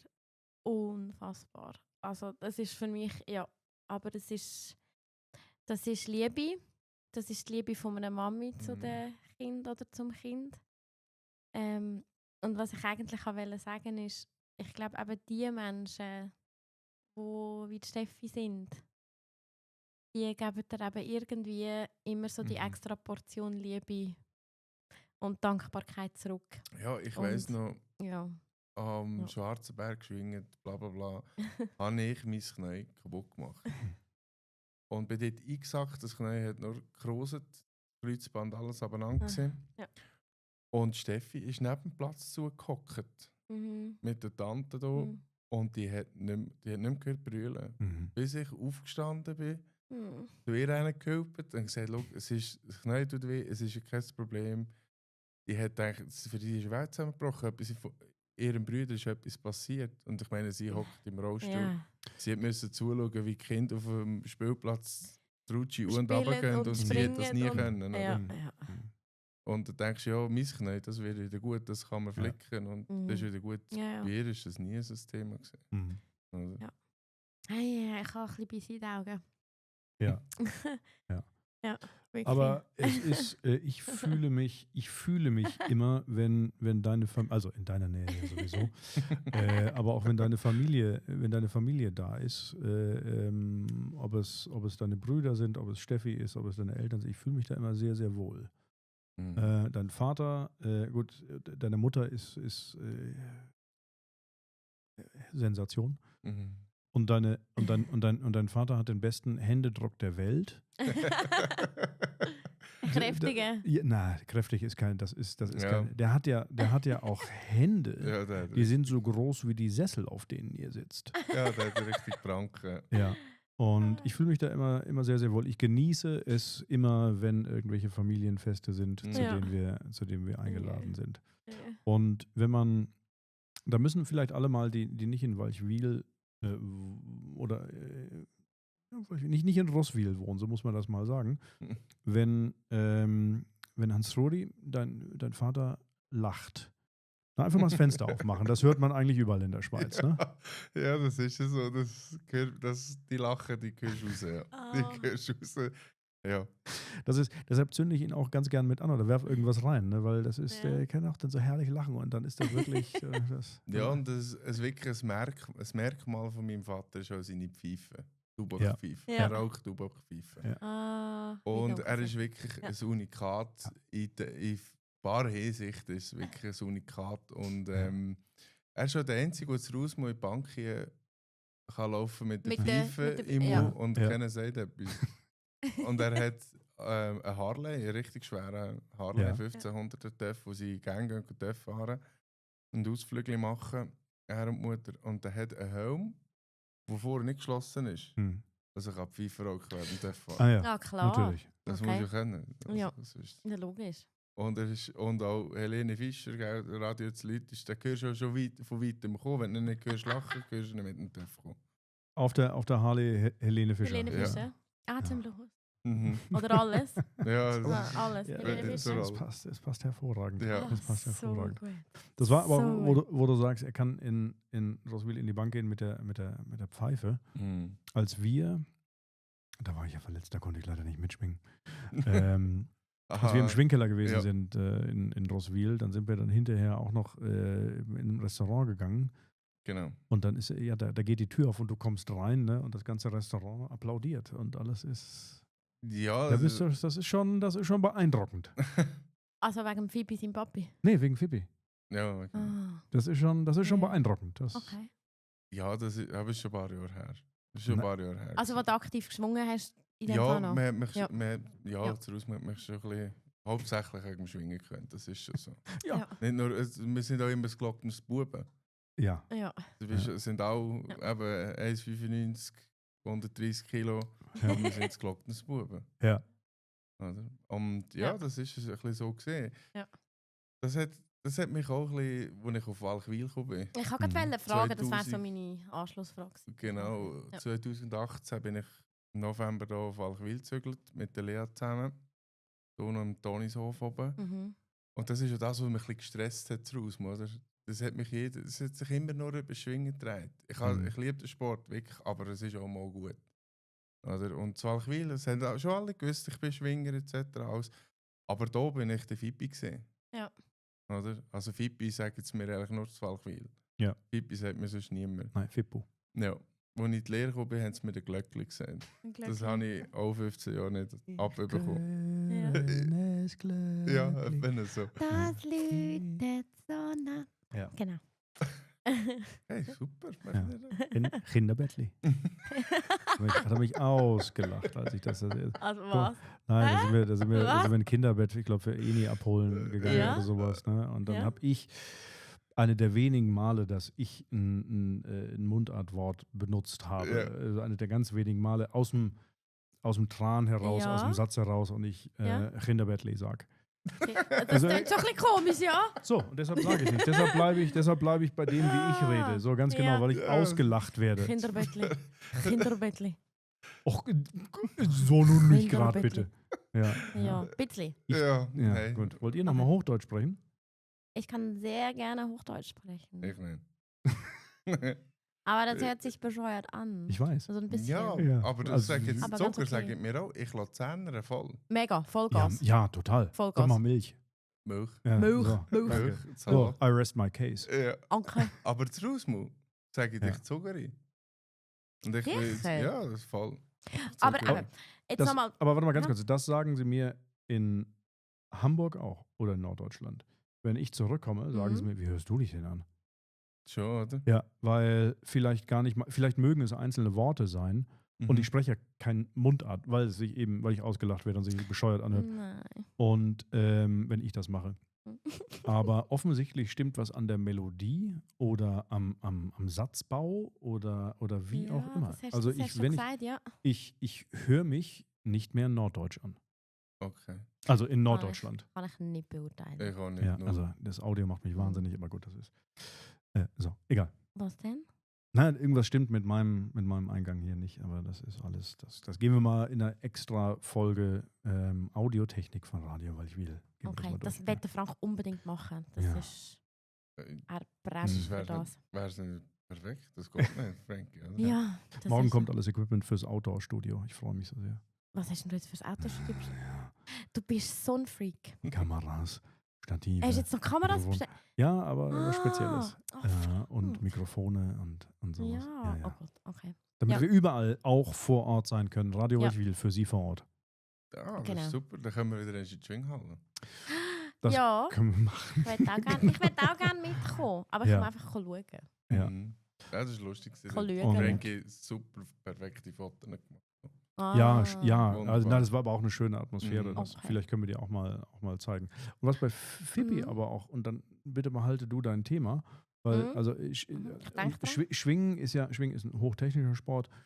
Schwingen ist ein Sport, bei dem du viel Schnellkraft und Kraft Mhm. und all das. Fippi kann auch mit dem Ball umgehen. Wir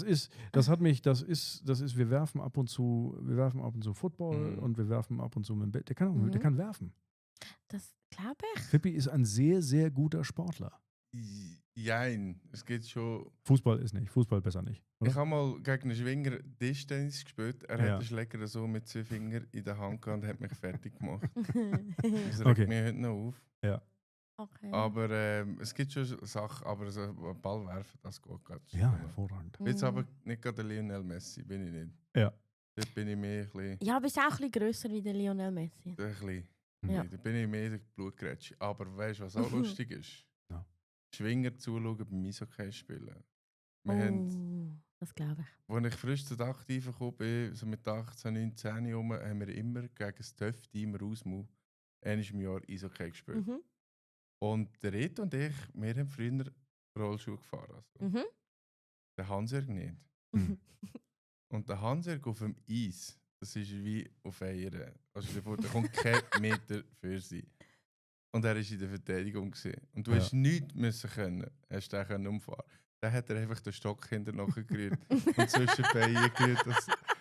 Er hat es dann so gemacht. Oder? Wir Ja. haben ein bisschen abgewandelt, die Regeln. Ich wollte gehabt gerade auch. sagen, das Regelbuch ist ein Ja. völlig anderes. Ja, aber es ist sehr lustig zum Zuschauen. Ja. Er hat sich zu helfen gewusst. Ja, und der Stock hat er eigentlich mehr gebraucht. Zum Festhalten. Ja, von- also genau. nicht umgekehrt. Also 3 Punkte ist besser als 2 Punkte. Wenn der Stock gelüftet hat, ist er umgekehrt. Ja, das hat sehr lustig ausgesehen. Ah. Ja, herrlich. Oh Gott, So, aber okay. jetzt du wolltest die ganze Zeit irgendwie mit was reingreifen. Aha, ja, weil ich habe mich gefragt, weißt, was hat dich dazu bewogen, von Usmo, wo du ja wirklich mega verbunden bist und wo man dich Mhm. kennt und wo du aufgewachsen bist, wo du jede Ecke kennst, auf Walchwil zu gehen. Weißt, was ist so der Auslöser gewesen, dass du gesagt hast, mal, ich gehe jetzt auf Walchwil, wirklich einen fremden Kanton. Ja, das ist es so. Ja. Und dann schon, also ich würde jetzt behaupten, Walchwil ist schon ein bisschen anders wie Rusmo. So, Ja, ich weiss noch, ja. ein Jahr bevor ich mit der Lea wieder geschrieben habe, bin ich hier an einen Geburtstag gegangen. Mit der Mhm. damaligen Freundin Mhm. zu der Peti. Mhm. Und Also du hast jemanden kennt von Walchwil schon? nicht ich, meine Freundin. Ja. Hat jemanden gekannt von Walchwil. Ja. Und dann sind wir da in Bodies Bar da, im Schulhaus unten. Und da habe ich die Lea wieder das erste Mal gesehen, nach dem Horst okay. dort. Oder? Ja. Und da weiss ich noch, wir haben den ganzen Abend ein bisschen geredet zusammen noch. Wir haben noch gewusst, wer ist, oder? Ja.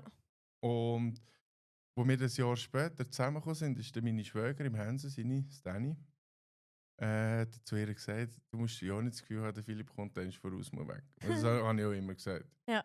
Ich gehe nicht weg voraus. Lea hat es geschafft. Ja. Die Lea, aber weißt du, es ist eigentlich Es ist ja aber auch nicht so schlimm hier. überhaupt nicht. Überhaupt nicht. Es ist, ich sage das fast schier täglich, es ist ein wunderschöner Fleckärten. Ja. Ja. Eine super Aussicht. Wir haben den See, wir können einfach in die See baden. Das Einzige, wo ich ein bisschen daran gewöhnen musste, da geht es einfach nur Ruhe und runter. Das, Also ist zum so. Laufen ein Scheiß. Mhm. Kotzt Mit nicht, Kinderwagen. Ja. Ja. Ich meine, stell dir vor, zu Walchwil musst du 4,5 Kilometer den Berg auffahren, bis du einen Platz findest für einen Fußballfeld. Das ist so, ja. Das ist einfach so. Ja. Und der Ja, Rest das ist im stimmt. Berg. Ja. Oder? Das stimmt. Ja.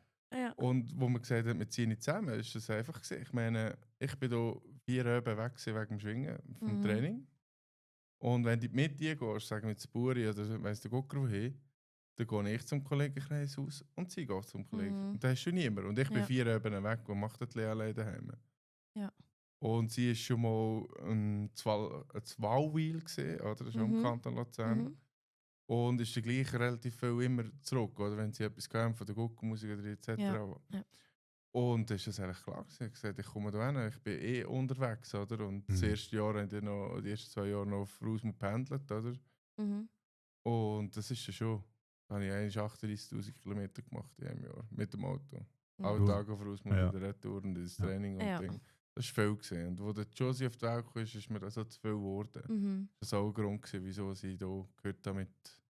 Also, könnt hat hier bei der Schreinerei, Mhm. oder dass es einfach zu weit ist. Du verläufst Mhm. einfach zu viel Zeit am Mhm. Tag, oder? Mhm. Und ich bin mich bis heute nie getraut. Ich konnte hier einen Kollegenkreis aufbauen. Die Leute haben mich in Empfang genommen. Also ich habe das Gefühl, ich bin mich super können integrieren. Obwohl das nicht immer so einfach ist, aber es Sogar du als Roswiller mit sehr schweizerischen Wurzeln sagst, es ist nicht ganz einfach gewesen. Nein, es ist ja allgemein, wenn du an einen Ort kommst oder neu bist, bis du den Anschluss findest. Und Mhm. nicht, dass ich die Leute nicht akzeptiere, das habe ich nicht das Gefühl. Das habe ich auch bekommen das Gefühl. Ja. Sie sind da Ja. recht offen. Also, und ich bin halt auch einer gerne, der an ein Fest geht und ein Bier trinkt. Und das ist, da Ja. kommst du sowieso Mhm. gerade durch zu Mhm. Walchwil. Mhm. Deine natürliche Geselligkeit hat dir bei der Integration geholfen. Genau. Ja. Genau. Ja. Aber was ich verschrocken bin, muss ich ehrlich sagen, das erste Mal, als ich am Bergfest, das Walchwiler Bergfest, das war ja vor 2 Wochen gesehen. Ja. Mhm. Wie das das Fest vom Jahr ist natürlich da. Und jeder trinkt dort bis zum Abwink. Jeder Also- was? Trinkt dort Ah, bis zum okay. Abwink. Es ist hier vor 7, 8 Jahren das Gefühl noch schlimmer gewesen wieder heute, aber das ist. Also das hat gerade ein bisschen Bier gebraucht. dort oben. Muss ich sagen. Und selber habe ich auch etwa 2, 3 getrunken. Ja, ich Ja. habe davon gehört. Ja. Ich habe davon Oh. gehört. Ne? Oh. Das ist, ja, wir haben es in diesem Jahr ja leider nicht geschafft, vom Bergfest zu berichten. Nein. Aber Weil ich im nächsten unterwegs Jahr, bin. ja, und weil ich irgendwie die Zeit verbaselt habe, das ist, aber dann im nächsten Jahr Mhm. werden wir das machen. Wir sind aber auf jeden Fall vor Ort, auf jeden Fall beim Viterfest. Bitte fast. Mhm. Und wir sind dann auch vor Ort beim, warte mal, spinne ich denn jetzt? VVC. VVC, natürlich sind Dort wir. bin ich auch. so. Weiterfest, da habe ich halt ein bisschen grösseres Fest. Das ist genau am Ah, das ist ja jetzt genau am. Ja, voll, ja. Das ist das Wochenende jetzt, ja. Genau, genau, da sind wir, deshalb das Outdoor-Studio auch, also Mhm. da sind wir Mhm. auch. Und dann VVC, ne, ich kann mir immer nicht merken, wofür das steht, aber es handelt sich um irgendeine Fastnachtssache. Die ehemaligen Fastnachts- Aha. und Guggemusiker. Ah, Mhm. Verein, Vereinsmüder. Vereinsmüder. Kästener Kästenerregler, ja. Verein. Aha! Vereinsmüder. Kästenerregler. Also Ja. genau, also ehemalige, Guckenmusik. genau. Ja. Und Aha, die- ich habe und- das nicht gewusst, was du mir da... Er schreibt mir, ich bin beim VVC und ich... Okay, was haben wir VVC? Aber ist gut. Bist du nie in der Guckmusik gewesen? Hey, nein, Guckenmusik habe ich im Fall nie geschafft. Ich bin einfach immer in der Dorfmusik gewesen. Musikgesellschaft Ja, Walchwil. Musikgesellschaft Wachwil, genau. Dorfmusik. Dorfmusik? Ja, Musikgesellschaft Wachwil. Dorfmusik. Ich finde die neue Uniform viel schöner. Ja. Danke. Geht die ist schön? Ja, die ist super. muss ich sagen. Ah, ja. das ist so, ich bin so froh, dass der Rebi auch im Uniformenkomitee war. Und ich habe natürlich nicht gewusst, was ich will. Und ich bin so froh, haben sie das ausgesucht. Und für mich ist der Fall klar gewesen, es muss die Uniform werden. Sicher. Ja, die schön grün, das perfekte Hemdli dazu, das Revers ist schön, es ist alles. Ich finde es auch mega schön. Also so schön wie eine Uniform kann sein, aber es ist eine schöne Uniform für einen Dorfverein. Wunderbar. Genau. Ja. Und nein, Guckenmusik habe ich nie geschafft. Ich auch nicht, hat man auch nie gesehen. Der Hanserg war es. Ja. Und als er regelmäßig Kranz gemacht hat, dann haben sie so zum Motto gehabt. Ja. Das ist die ganze Guckenmusik mit dem Kranz um den Glas. Ja. Das war lustig. Ja. Sehr schön. Also wir müssen Hanso und Reto auf jeden Fall auch mal zu Gast haben. Das wäre schön. Und vielleicht sogar im ganz kleinen Studio, das haben wir auch gesagt. Ne? Oh mein Gott. Ja, 0,8 Quadratmeter. Ich komme euch filmen von außen. Ja, das wird lustig. Das wird lustig. Pippi, es ist 21:30 Uhr. Wir reden seit 1,5 Stunden. Schon. Ja. Und guck mal, ich habe die Uhr gerade eben angestellt. Ja. Wir könnten noch ganz, ganz lang weitermachen, aber wir haben mal so gesagt, dass wir versuchen, so bei einer Stunde, bei 1,5 Stunden ungefähr so zu bleiben, so einigermaßen. Es wird garantiert nicht das letzte Mal sein, dass du bei Radio Waldwil zu Gast bist. Schön. Und vielen, vielen Dank, mein lieber Freund, dass du dir die Zeit genommen hast. Vielen Dank, dass du über all das gesprochen hast, über das du gesprochen hast. Herrlich. Toll, wunderbar. Wir machen tatsächlich eine Außenreportage mal irgendwo aus dem Schwingkeller. Ich kann mich gerne machen. Ja. Das machen wir mal. Ich habe da ganz klar ein bisschen Schiss vor, weil ich gesehen habe, als du einmal, da hast du mit Rees geschwungen, da in dem Schwingkeller. Und Rees ist... Rebi. Genau, Rebi, Rees Birrer. Genau. Und den wir auch demnächst zu Gast haben werden, den Förster vom Seewald. Und Rees, so groß ist wie ich, 20 Kilo schwerer, so um den Dreh. Und Pippi nur einmal an der Hosenschlaufe einmal angefasst hat und dann nur einmal so gemacht hat und Rees mit dem Arsch in der Luft hing. Ja, gut, ja, okay.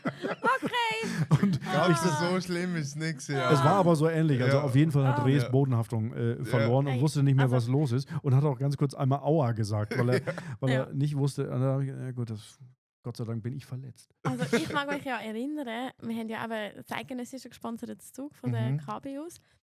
Und ich konnte dann an ein Event gehen, weil wir im Private Banking mit der Fondabo zusammengearbeitet haben. Und irgendwie hat sich das ergeben, dass die ein Event organisiert haben mit dem Stucki Kriegel. Und ich habe einen Abend mit dem Stucki Kriegel verbracht. In Zürich in einem Fondue-Chalet. Und ich habe ein Foto mit ihm. Ja, das ist noch ein wo er mich so im Arm hat und seine Hand auf meiner Schulter hat. Und die Hand ist also grösser wie mein Kopf. Ja, das Stück ist... Der hat Schuhgrösse, was hat er mir gesagt? Ich glaube 54 oder 56. Oder 51, 52. Riesig. Ich habe Schuhgrösse 35. Und so wie Eni, so ungefähr. Ja, genau. Genau. Ja, es ist, ja, kann ich dafür. Und eben die Vorstellung, das ist etwas, was ich dich noch fragen wollte. Hast du mal gegen Stucki Kriegel geschwungen? Ja. Weil ich bin mir so seine Dimensionen bekannt. Also ich finde das übrigens ganz ein feiner Mensch. Das ist ein riesen Mensch. Ja. Ein riesen Mensch. Das ist mit Blubber, das wird mir für immer bleiben, die Begegnung mit ihm. Der hat eine Aura, der hat eine Ausstrahlung, das kannst du nicht in Wort fassen. Ja, und das ist ein richtig gemütlicher Mensch. Das ist, ich habe eine Barmo draussen. Ja. Wie ist das, zum gegen ein Stückchen zu schwingen? Etwa so wie der Rees gegen mich schwingt. Also der Mensch hat wirklich, wir hatten den gleichen Krafttrainer gehabt, am Schluss in der Herzog. Und dann machst du Maximalgewicht. Einfach eine Wiederholung, wo du nachher weißt, so viel Prozent, bla bla bla. Und dann habe ich, weiss noch, mit Kreuzheben 230 Kilo mögen. Und dann habe ich das Gefühl, das ist nicht so schlecht. Kreuzheben ist, du hast die Hanteln... Ja. Und habe ich wirklich das Gefühl, ist nicht so schlecht. Der hat zu Tommy gesagt, willst du sehen, was ein Stück hat? Ich gesagt, ja, 270 Kilo. Ich dachte, hey, komm, fick dich. Lego Einfach mio. noch 40 Kilo mehr Ja. und mir ist fast alles abgebrochen, als ich das gelüpft habe. Und der ist mit 240 Kilo Langhanteln frei, ohne Führen, nichts, in die Knie und wieder Ruhe. Ja. Ich meine, Das ist eine aber komme ich Ansage. auch. Ja, Ja. aber Ja. rauf. Aber Ruhe nicht Ja. mehr. Ruhe sicher nicht mehr. Oder? Genau. Aber, Ja, hallo, ja. hallo, Hilfe. Hallo, wo sind denn alle? Wieso ist das Ja. Licht aus? Ja. Ja. Nein, Krass. das ist, und das Fernsehmöbel, das er in der Stube hat, ist von mir. Habe ich gemacht. Okay, Und noch geliefert, dem montiert. so gut. Ich fand Okay. ihn auch so herrlich. Er hat doch diese Reise gemacht. Oder diese Reise. zu den Sumo-Ringer. Ja, nicht nur zu den Nicht Sumos, nur. auch zu den in der Mongolei. Mhm. Ulaanbaatar ist er ja, gewesen. genau. Ja. Mhm. Mit, ist er nicht ein Jodler? Ja, ich weiß auch nicht mehr. Weiss ich Ich nicht. weiß nur noch, er hat ein hohes Virus aufgefangen dort. Okay. Oh. Nicht so schlau gewesen. Aber das habe ich sehr Ja. gerne geguckt. Ja, Das ja. hat mir echt Spaß gemacht. Nein, ist ein cooler Typ. Ja. Ja. Aber ich hätte eine Idee, Frankie, für Bitte. eine Aussenreportage. Ja. Nächstes Jahr ab Pfingsten, weil es dort geht es einfach am ringsten, Mhm. mache ich mir das Luzerner Kantonale. Ei. Schinkel und Brot auch. Und Ei. der Hans-Jörg, meine Brüder, ist auch kein Präsident. Ei. Und das wäre eine Idee für eine Aussenreportage. Da könnte ich mal ein bisschen hinter die Kulissen. Jawohl. Wäre eine absolute Sensation. Das könnte man Das wäre mega jetzt cool. organisieren. Das wäre echt, das Das wär wäre echt mega super. toll. Weil ich bin jetzt kleine Umleitung, ich bin am Freitag bin ich auf dem Zürich Open Air gewesen. Mhm. Und ich kenne niemanden in dem Line-Up. Ich wusste nicht, was da los ist und überhaupt. Also ich bin das letzte Mal, glaube ich, vor 15 Jahren auf dem Zürich Open Air gewesen, haben die Ärzte gespielt. Mhm. Und danach kannte ich dann ist auch niemanden geil. mehr. Das war eine Sensation. Und aber ein Freund von mir, ein Hamburger Freund, gibt es auch noch eine Sonderepisode, Radio Walchwil über das Zürich Open Air. Boris war da mit einer Künstlerin und da war ich dann auch Backstage und Nebenstage und mit allem, was dazu. Mhm. Und das Ganze hinter den Kulissen. Das Mhm. ist schon geil. Wenn Ist- das klappen würde, das wäre Ja. echt Das super. können wir schon organisieren. Herrlich. Da freuen wir uns drauf. Das ist klasse. Mein lieber Fippi, 21:37 Uhr. Nochmal ganz, ganz herzlichen Dank, dass du bei uns gewesen bist. Und bis zum nächsten Mal, mein lieber Freund. Sehr gerne. Danke vielmals. Danke Ich freue mich jetzt schon vielmals. wieder Ja. zu sehen. Schönen Abend. Viel Spaß. Und Tschüssi. gute Nacht. Ade.